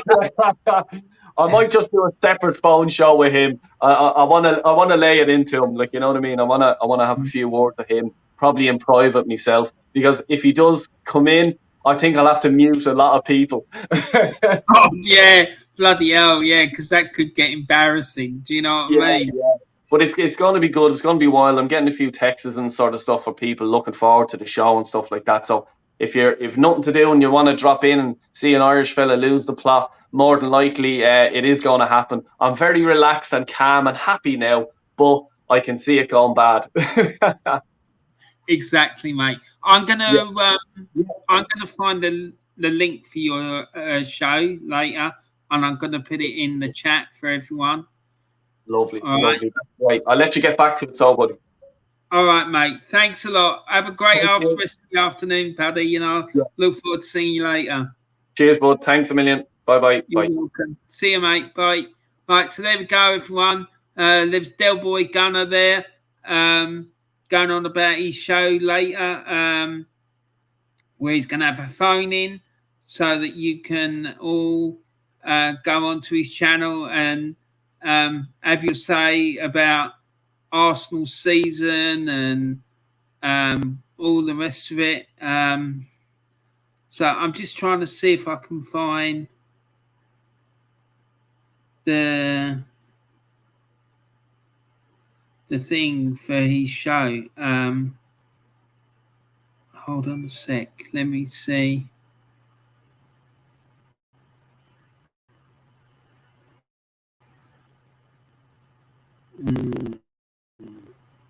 Hold on a minute.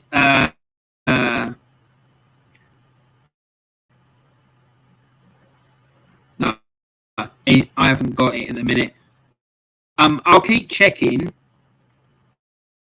because it doesn't appear to be here.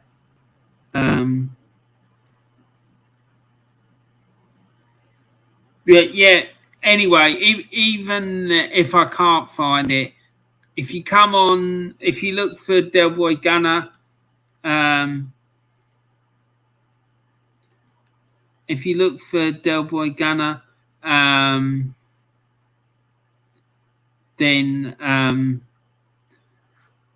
after around about, I think he's doing it about 6. Well, after the game's finished, you'll find his show and do what's necessary to get in. And if you want to do that, I'm sure he'd be delighted to see you.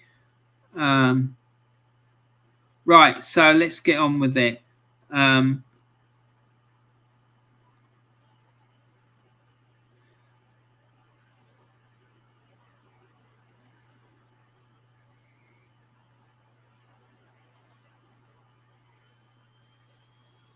Tony Blackwell says, "Oi, oi, Warren, jumping in to see how you are. Bigfoot was good, mate. Didn't realise you were talking about my missus." Oh, no, I was talking about Terry, mate. There you go. James Dunlop says, 2-1 Arsenal. Nice one, Blues. And yeah, done well. Hey, how we doing, Bargav, says Tony. And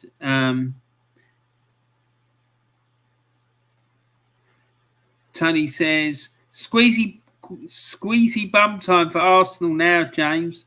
Absolutely, mate. And squeaky even. Yes.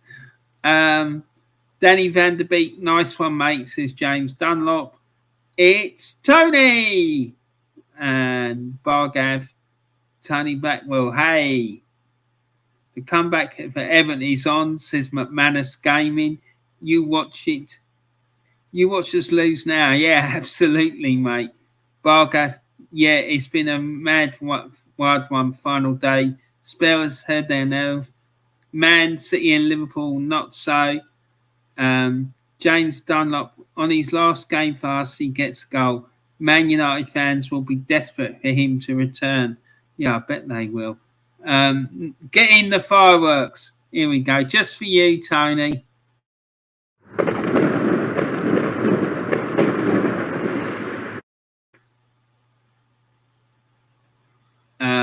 Tony says, West Ham have already scored. Yeah, they have, mate. So currently you're sat 6th. Leicester 1-0 up, James Madison. And Darren's in. Hi, Darren. Afternoon, chaps. Banter Club in full swing. Arteta is a fraud. 100%, mate. Brighton have scored 1-1 now, says James. And Liverpool 2-1 up now, says James. So, as it stands, it's offside. Sorry, says James. Oh, my God. Fucking hell. Liverpool fans must be having absolute fucking kittens. Jesus. Anyway, let's see what's going on because I'm a bit behind.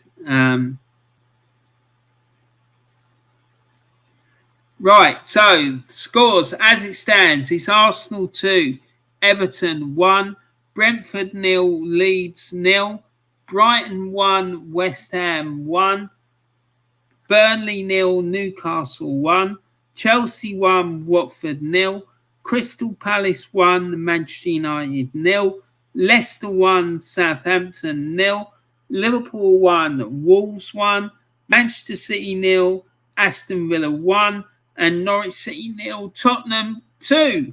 So there we go. There we have it. We're up to date with the scores. So let's see what's going on. Liverpool 1, Wolves 1, Stephen Warnock, former Liverpool defender, on BBC 5 Live. He's clearly offside, Sadio Mane. Goes a half a yard too early. Huge roars, but all the time when the linesman should raise his flag a little bit earlier. Today is the day. You can't have the fans celebrate like that. Oh, fucking hell. Poor Liverpool. I do feel sorry for them. I really do. I'm sorry, but I still can't fucking get over what those fucking idiots who claim to be Man City fans did in the semi-final of the Cup when they started booing the thing for the Hillsborough victims. I just find that, I think it's sickening. I lost a lot of respect for them that day. I'm sorry. I know it's not all of them, but that fucking really upset me. Liverpool won, Wolves won. Trent Alexander-Arnold nips in to win the ball for Liverpool. He slips it through to Sadio Mane. He's stopped by Conor Cody. Then Diogo Jota's shot, rebound shot hits Mane, who is on the floor. Still, wow. And it's a goal. Where's this goal gone in? It's Man City. It's Arsenal 3, Everton 1. Cedric Suarez has scored for Arsenal. Let's see what's happened there.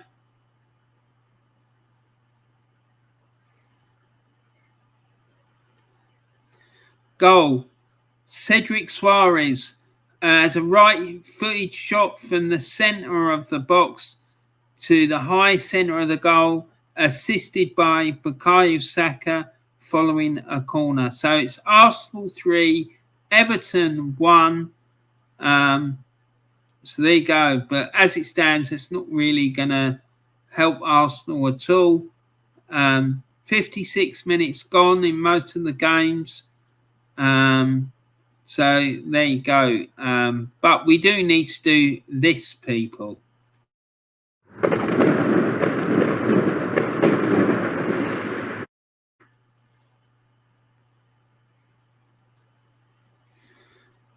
Good job I'm not on social media, because if Liverpool win the quadruple, we still won't hear the end of it, laugh out loud. We are fully used to it. Mate, if they win the bloody quadruple, we might as well give up and bloody pack up and go home, mate, because they will be unbearable. They're bad enough now, but fucking hell, if they win the quadruple, it will just be a madhouse. James says Arsenal 3-1 now. Yeah, exactly. Leeds 1-0 up. Tony Blackwell. Let's go and check that out, because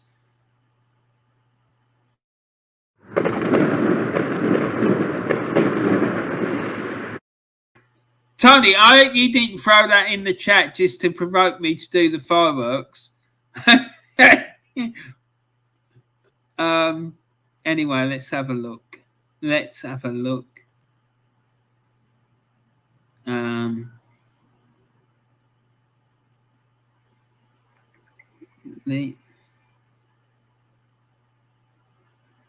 it's Brentford 0, Leeds 1. Wow, that's a massive goal at the Brentford Community Stadium.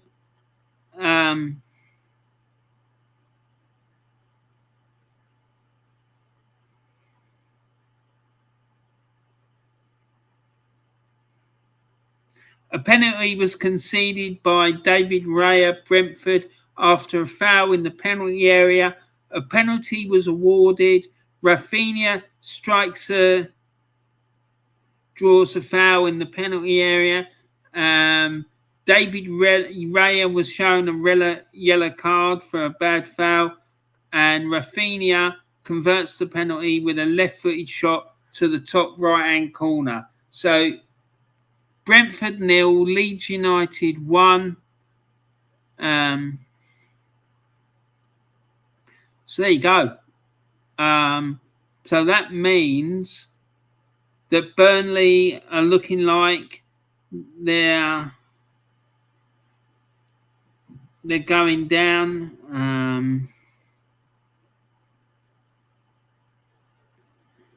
because they will have 35 points and Leeds will be on 38. So they need to win, and getting an equaliser against Newcastle is not going to be enough. They need Brentford either to equalise or And to be honest, that's not even going to be enough, because it will be 36. They'll be on 36. So yeah, if that happens, basically. So what will happen? Burnley need to score, and they need to hope that Brentford pull one back. So, but there's been another goal for everyone. There's been another goal, and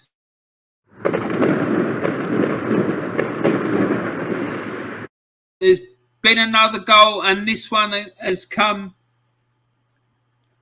at the Emirates Stadium. And it's Arsenal 4, Everton 1 now. So when the pressure is off, there's nothing to play for. Arsenal deliver the goods. How many times have we heard that down the years? Arsenal 4, Everton 1. Gabriel Magalhaes, Arsenal, left-footed shot from the centre of the box to the centre of the goal, assisted by Cedric Suarez, following a corner. Goal confirmed following a VAR review. So Arsenal 4-1 up now at home against Everton. So there we go. And there's another goal. And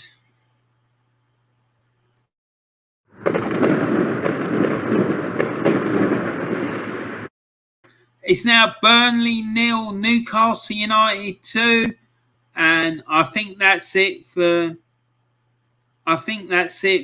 Burnley. I'm sorry to say, any Burnley fans watching, I think you're done and dusted, mate. Sorry. So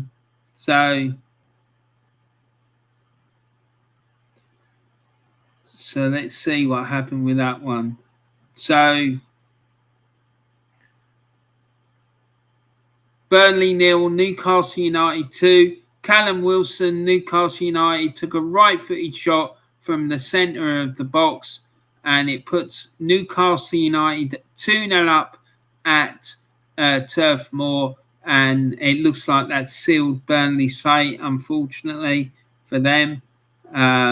So Burnley look like they're going down to the Championship, and Leeds look like they're going to survive. And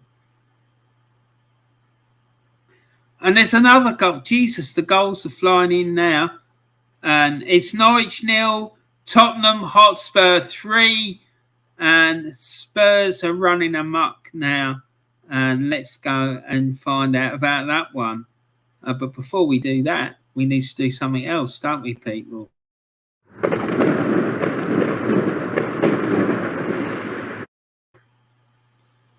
So, yeah, there you go. There you have it.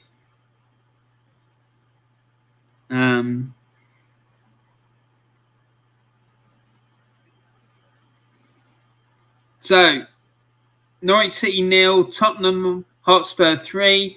Dejan Kulusevski for Tottenham Hotspur. Left-footed shot from the right side of the box puts Tottenham 3-0 up against Norwich City at Carrow Road. That's his second goal of the afternoon.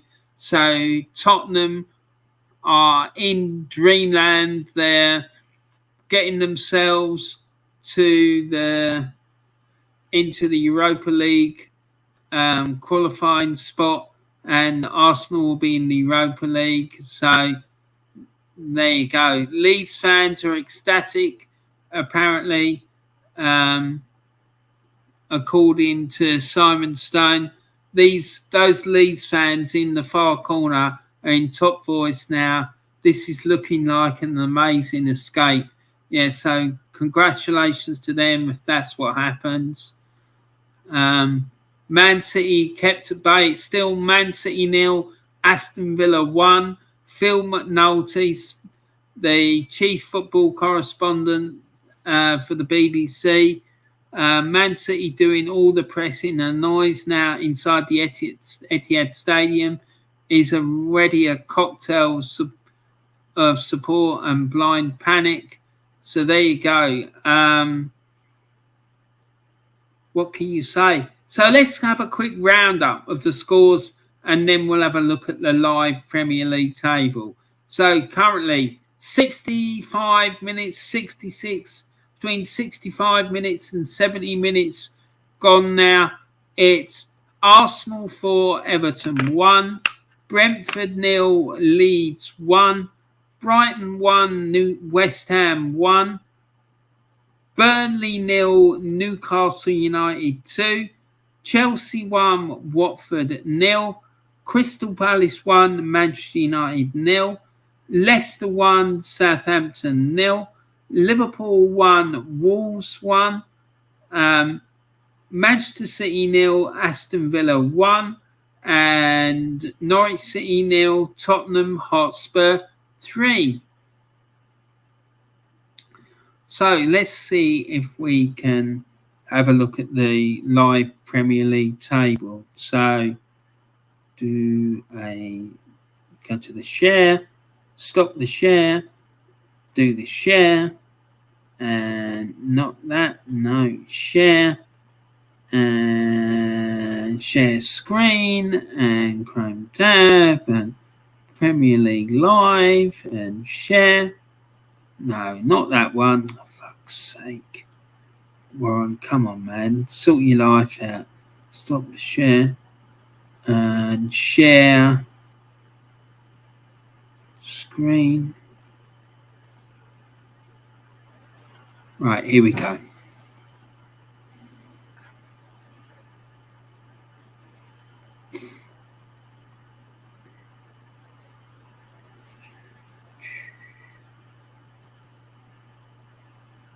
So, as it stands, currently,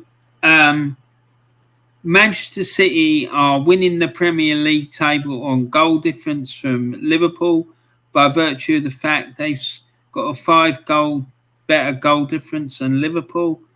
Tottenham will finish 4th by 2 points from Arsenal. Arsenal will be in 5th.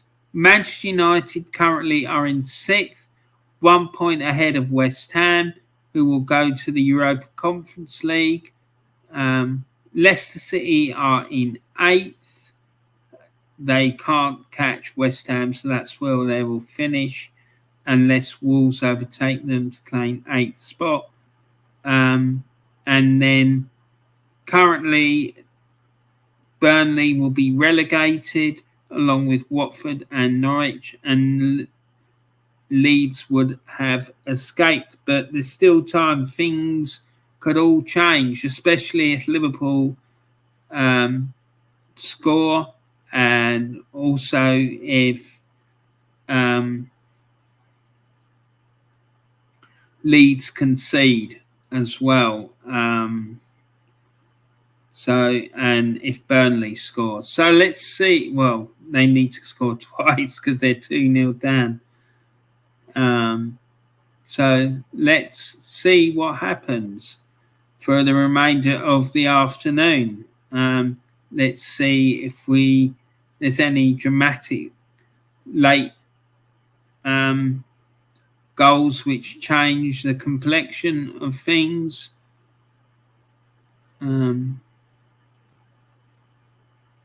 So it's now 4-0 at Carrow Road.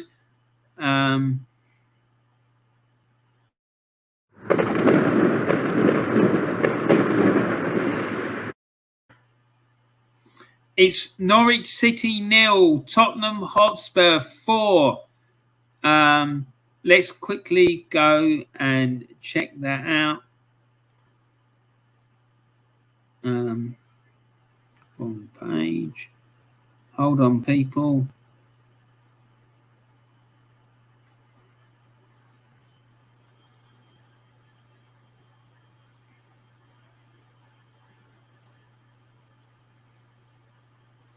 Yeah, so Norwich City 0, Tottenham Hotspur 4, Song Son Heung-min of Tottenham Hotspur, right-footed shot from the centre of the box to the bottom right corner, assisted by Lucas Moura. So Tottenham now 4-0 up at Norwich. Never really in doubt, was it, to be quite honest? But let's move on. And there's been a goal. It's Burnley 1, Newcastle 2. So, wow, are we going to have a dramatic change of events?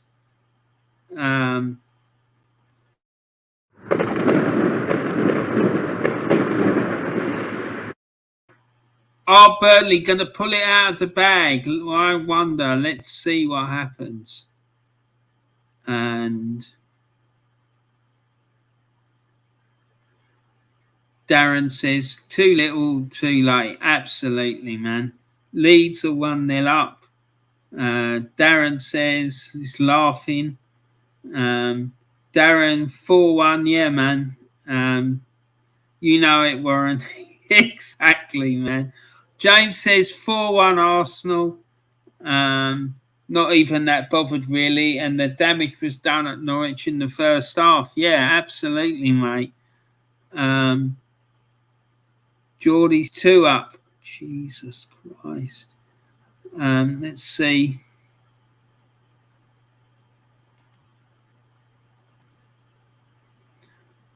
Burnley 1, Newcastle United 2. Yeah. And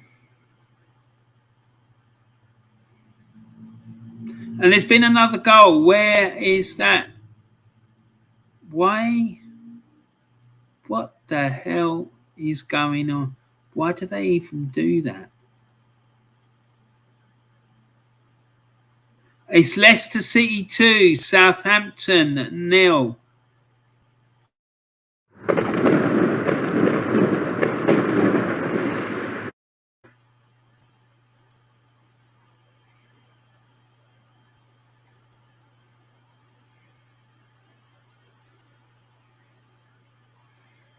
So there we go. Leicester City 2, Southampton 0. Jamie Vardy, Leicester City, takes a right-footed shot from the centre of the box to the bottom left corner, and that was assisted by Harvey Barnes. So Leicester 2-0 up now against Southampton.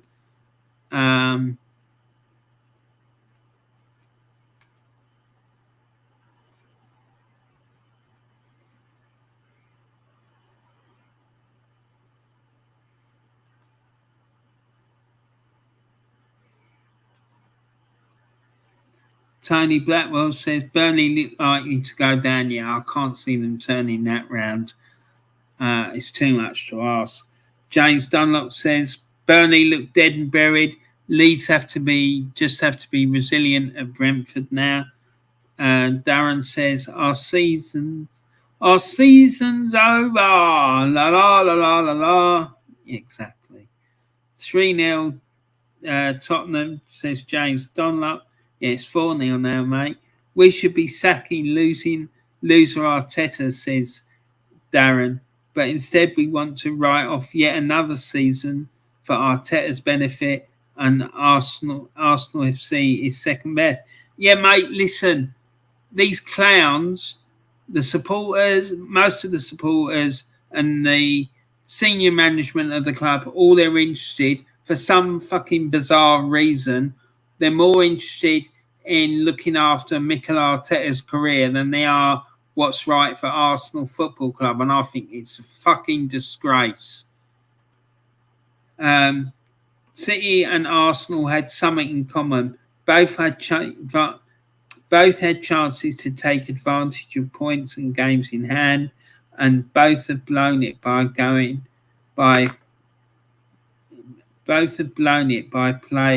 at the moment. What? Sorry, Tony, I don't understand that.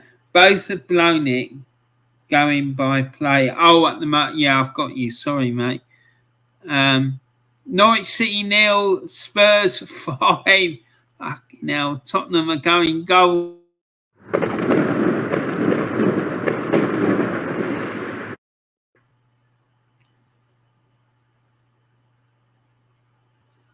Leicester City 2, Southampton 1. Let's have a look at see what's happened with those goals. So let's first of all go to Carrow Road, where it's now Norwich City 0, Tottenham 5. And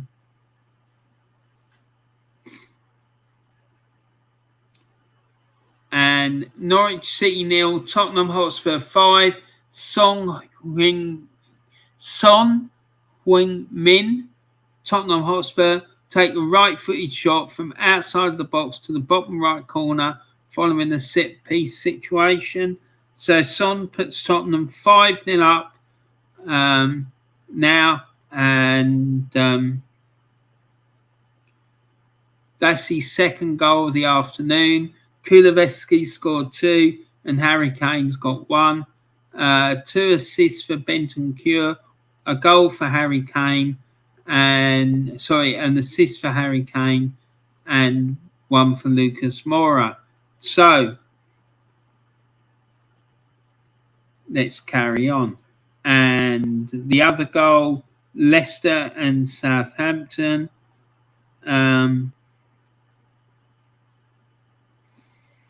Southampton pull a goal back.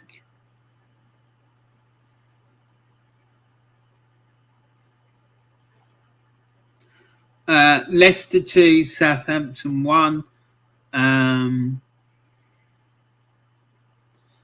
Azos Perez from Leicester took a right-footed shot from the centre of the box, and it's now 3-1 to Leicester. And then the Southampton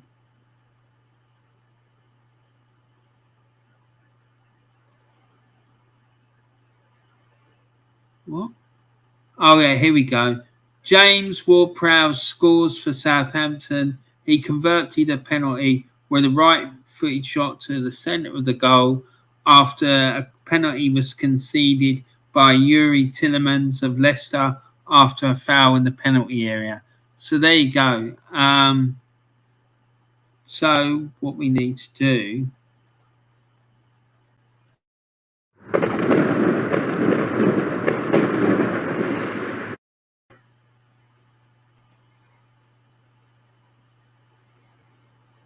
and James Dunlop says, I think City will lose the title now. They don't look like scoring. Tony Blackwell says, Ollie Watkins is just as bad as Fornals at passing. Oh dear. Villa are dying in the box to stop City from scoring. They're doing it for their boss, Stevie G. Stevie G? Slippy G, as I like to call him. 2-0 Villa. The title is going, says James Dunlop. Jesus.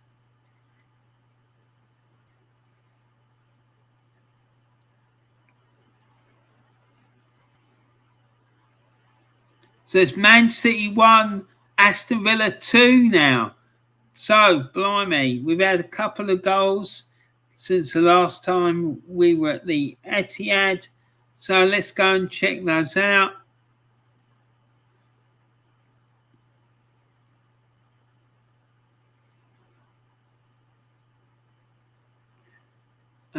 What happened with the second one? Manchester City 0, Aston Villa 2 in the 69th minute. Philippe Coutinho, Aston Villa, right-footed shot from the centre of the box to the bottom left corner, assisted by Ollie Watkins with a headed pass. So Coutinho doing his mates on Anfield a massive favour there. But then in the 76th minute, Ilkay Gundogan of Man City, a header from the left side of the 6-yard box to the top left corner, assisted by Raheem Sterling with a cross, makes it Manchester City 1, Aston Villa 2. And there's another goal, and it's Man City 2, Aston Villa 2. Rodri, Man City, right-footed shot from outside of the box to the bottom left corner, assisted by Oleksienko Zinchenko. Alexander Zinchenko. It's Manchester City 2, Aston Villa 2. Wow. It's gone nuts. It's gone, the whole thing has gone absolutely bonkers. And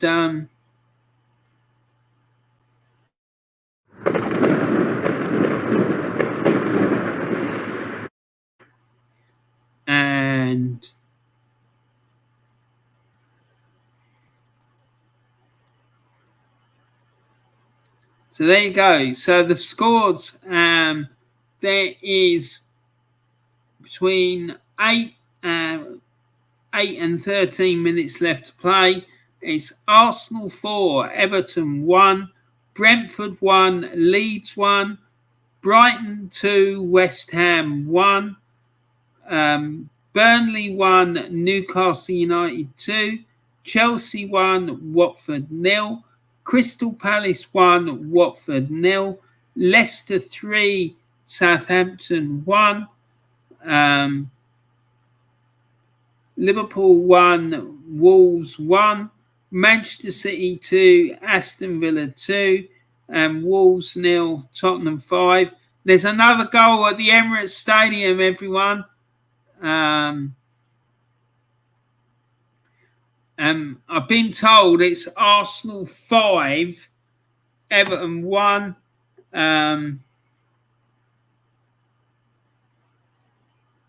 And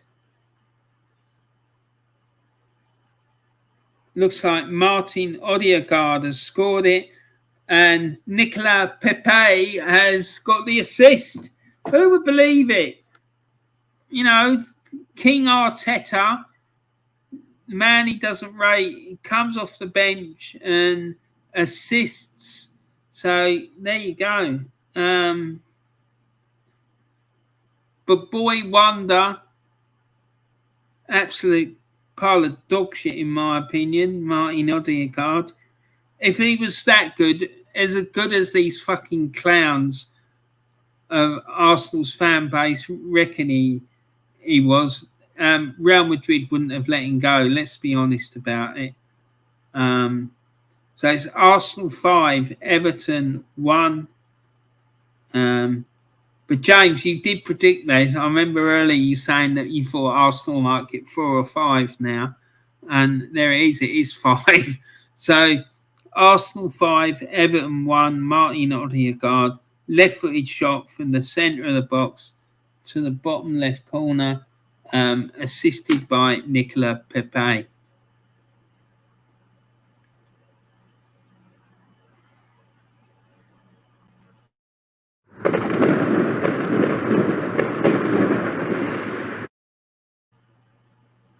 So here we go. Liverpool just wasted a chance with Salah, says Darren. It's Liverpool's title to lose now, says James Dunlop. Yeah, but they need to score, mate. Leicester 2-0 up. It's 3-1 now. Wolves are gone close, says Darren. Man City have themselves to blame, says James. 100%, mate. James Dunlop, fireworks will really go off here on Merseyside if Liverpool score. Jesus, mate. If I were you, I'd fucking stay indoors and go underneath your duvet, mate. Disconnect your phone, turn your mobile off, and just don't fucking answer the door. James says Tottenham 5-0 up. Southampton have a penalty, says James. Darren says Wolves looking more likely at the moment. Jesus Christ. James Dunlop says City have 1 back when they got 2 back, mate. But that's my fault because I'm really behind. Darren says Gundogan. Leicester 3-1 now, says James. Ward-Prowse should be in our radar, says Darren. 100%, mate. Proper fucking number 10, not that bloody clown Odegaard. Darren says 2-2 City. 2-2 at Man City. There you go, says James. Darren, I can see City hanging on to. I can see City hang on to this. Darren, because Liverpool ain't doing anything, says Darren. Is this 2012 all over again? Yeah, can you imagine if Liverpool scored in the last minute to take the title? Arsenal 5-1, but it doesn't mean anything, says James. No, it doesn't. They could win bloody 20-0. It wouldn't change anything. Man City have scored 3-2. OMG. Blimey. Wow. There you go. So let's go and check that out.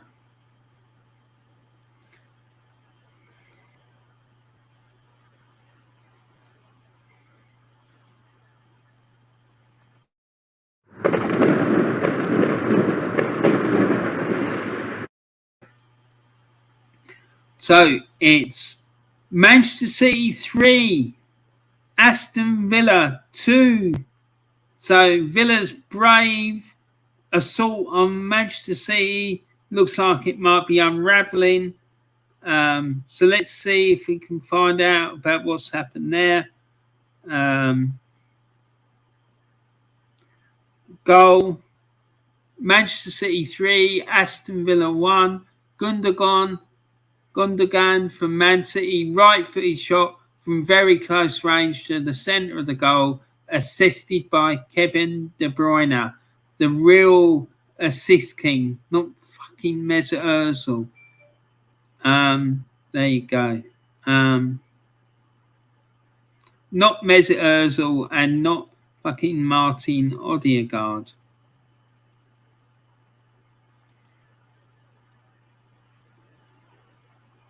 So there we go. Let's go back to the chat. Darren says, disaster for the Scousers. Yeah, it is big time. Unbelievable, Jeff, says James. Yeah, exactly. I couldn't have said it better myself, mate. Watford have scored at Chelsea, says James. I'm just going to finish all these chats, otherwise it's just going to get out of hand. And then we'll update with the scores. James says Watford have scored at Chelsea. Muggy Gooners will stat fraud this win, mate. They can do what they fucking want. I couldn't give a shit, to be quite honest. 2-1 Scousers, says Darren. Wow. Liverpool 2-1 now, says James. What drama here. Exactly, my favourite comment. Scousers going nuts. It's 3-3. Fucking hell. Liverpool 2-1 up, says the McManus Gaming. It's all gone nuts. So let's go first to Anfield and find out what's happened there. It's Liverpool 2, Wolves 1. And let's see about that goal.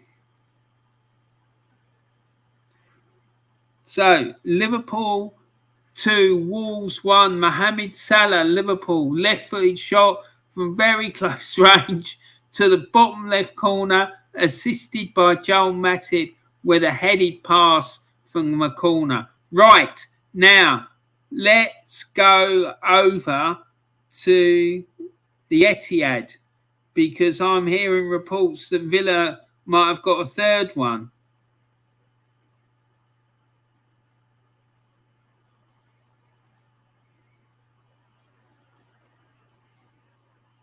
Oh, it don't look like it. No,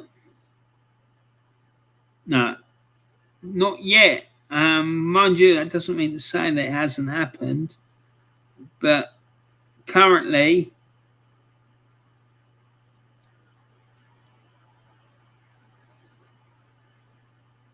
right, so it's finished at Carrow Road.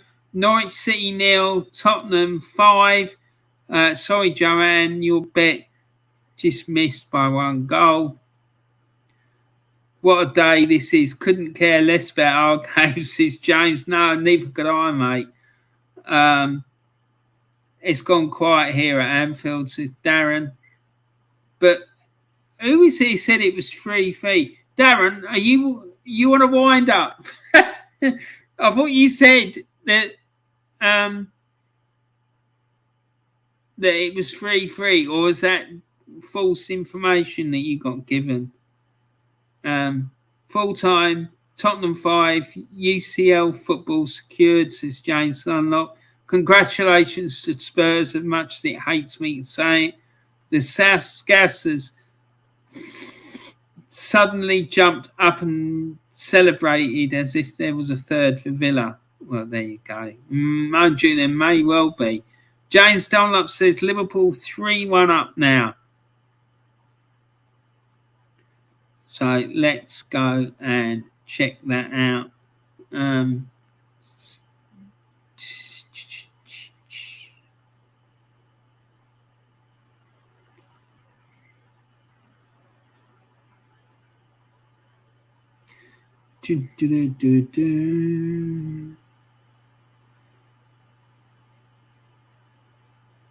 No, hasn't come through yet, but this is the BBC website after all. Chelsea 2, Watford 1. It finishes at Stamford Bridge, 2-1. It's now Liverpool 3, Wolves 1. Third goal for Liverpool come from Andy Robertson in the last minute of normal time.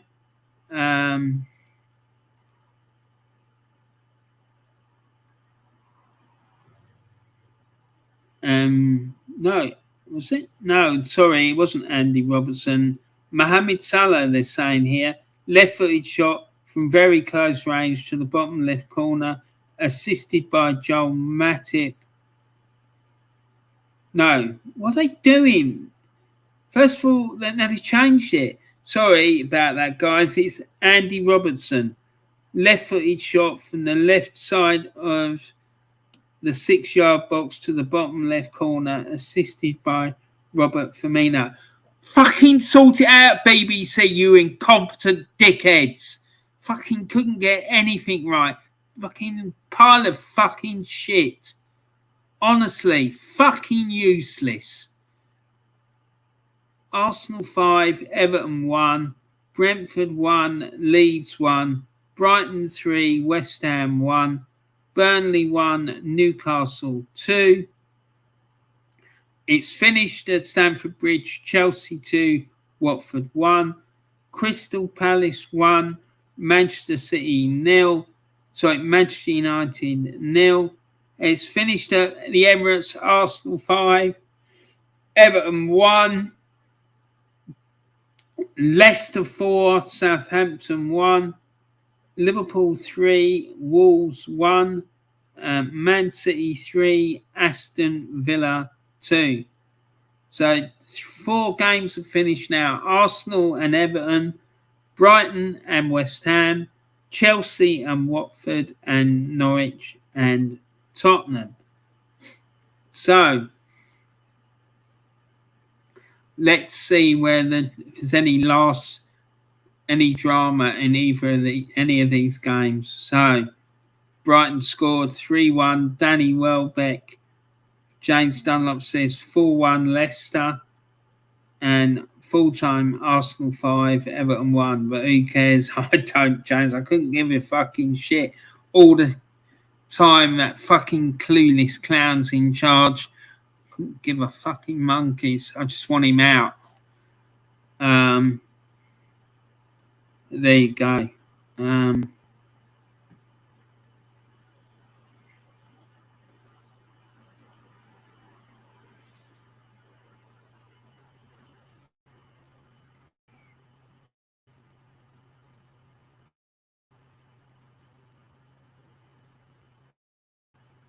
Right. Okie doke. See if there's any last minute drama.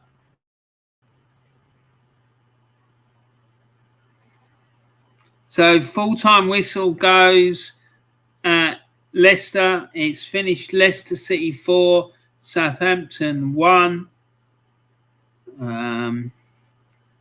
A decent end to the season for Leicester, who've won comfortably against Southampton. Yeah, they'll be looking for a much better performance so next season. It's been a dreadful season for them this year. Absolute nightmare. I bet they're delighted the season's over and done with. Crystal Palace 1, Man United 0. It's finished at Selhurst Park. Palace win 1-0 against Manchester United.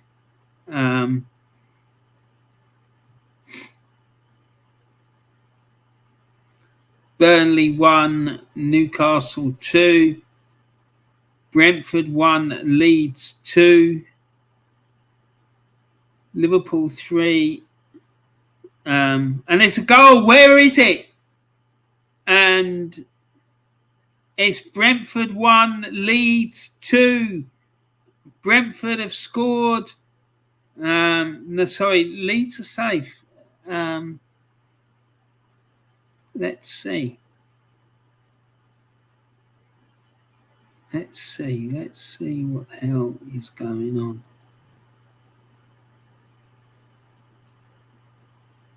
And there was a sending off at Brentford as well. Canos got sent off in the 80th minute, and Brentford equalised in the 78th minute, and then Harrison scored in the 4th minute of added on time, and it's Leeds 2, Brentford 1, and Man City hold on, and they're Premier League champions by 1 point from Liverpool. Fucking hell, that must be heartbreaking.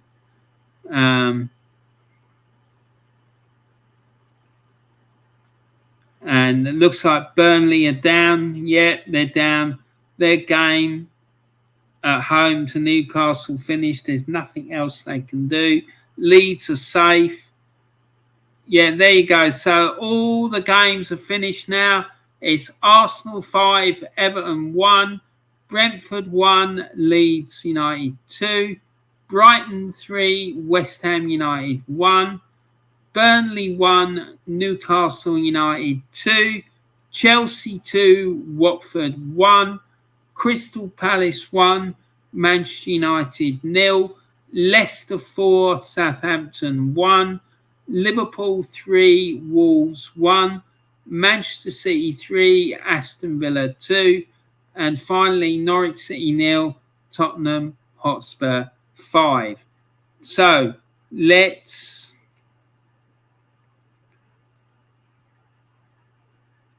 go back here. Let's go through the chat. Who cares? They don't, says Darren. No, they don't give a shit. As long as they're getting the money rolling in from all the merch sales. Leeds have won it, says James. City have won the title, says James. Congratulations to Man City. Well done, Pep. Proper manager, says Darren. 100%, mate. Burnley are relegated. Commiserations to Burnley. And James, yeah, thank you, man. Well done to Man City. I thought they'd lost it. So did I, man. I really did. And the McManus Gaming, don't know about you, Ron, but I can't wait to play FC Carrierback on a Thursday night. No, neither can I, mate. It's going to be fucking hilarious. And I just want to see what these pricks say now. The ones that were fucking jumping up on tables in Islington Town Hall, singing that fucking stupid song. How stupid must they fucking feel? I think it's fucking hilarious. Cheers, Warren. Take care, mate. What a dramatic day. Yeah, absolutely. Thank you very much, James. And thank you to everyone else who's come in today and all the other people that have been with me on this roller coaster of a season.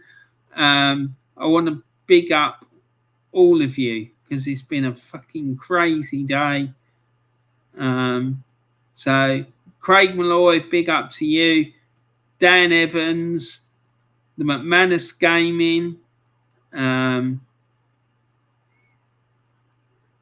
Bargav,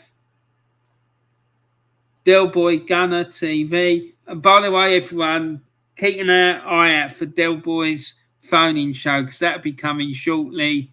I can't really remember what time he said it was going to start, but it will be shortly.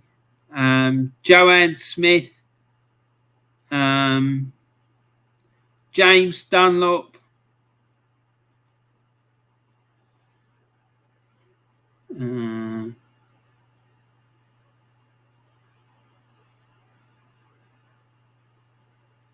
who else have we had?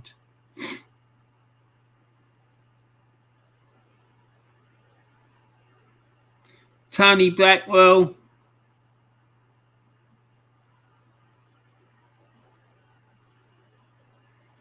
Darren Sullivan,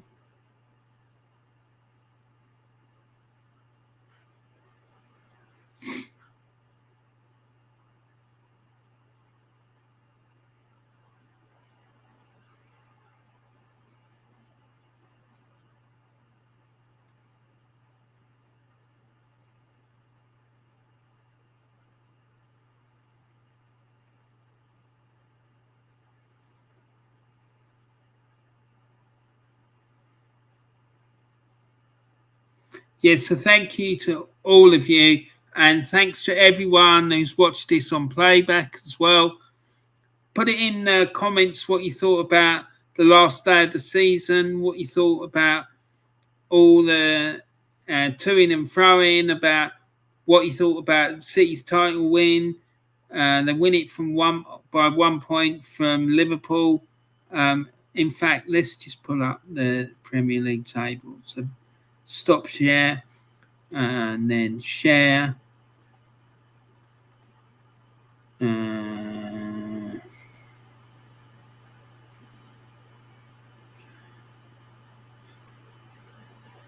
we go. So there you go. There it is. Man City win the Premier League title by 1 point from Liverpool. They have 93 points. Liverpool were second with 92 points. Then there was an 18-point gap to Chelsea, and they reckon this league's competitive. Yeah, right. Tottenham finished fourth with 71 points. Arsenal finished fifth in 69 points, with 69 points. Two behind Tottenham, and the fraud Super Mick Arteta failed to beat Unai Emery's achievement after 2.5 seasons in charge, and Unai Emery had only 1 season. What a fucking joke. Manchester United finished 6th, going to the Europa League along with Arsenal. West Ham finished 7th. They're in the Europa Conference League. Leicester finished 8th. Brighton were 9th. Wolves were 10th. Newcastle United finished 11th. Crystal Palace finished 12th. Brentford 13th.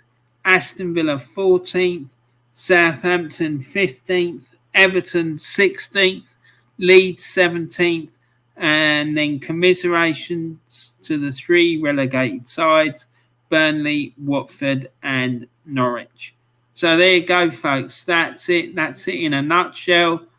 I'm just going to see if I can see Del Boy Gunner's show here.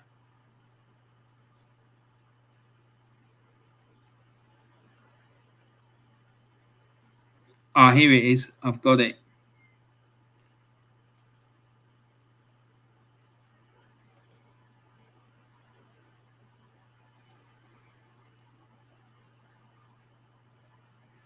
So I'm just going to put it in the live chat for you all.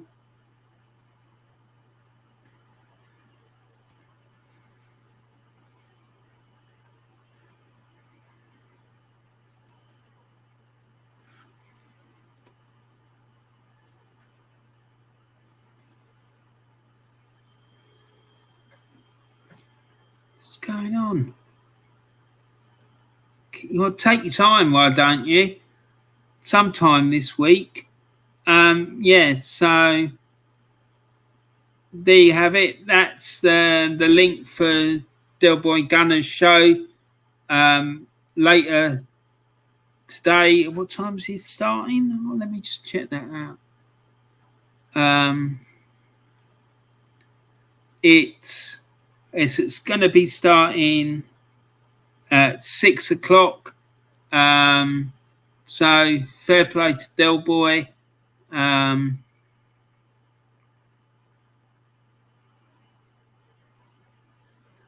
Yeah, 6 o'clock. So it's a few minutes late, but never mind. Fair play to him.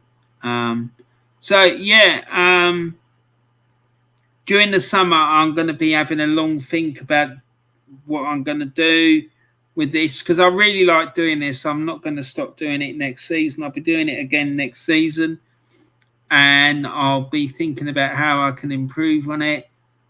If you've got any ideas about what you'd like me to do with it, please email me or put a message in the video telling me what you'd like to see me do differently, and I'll have a think about it and whatnot, but I'll definitely respond to you and let you know. So please keep following me, keep looking at my videos, please keep putting likes on it. If you're new, please don't forget to subscribe.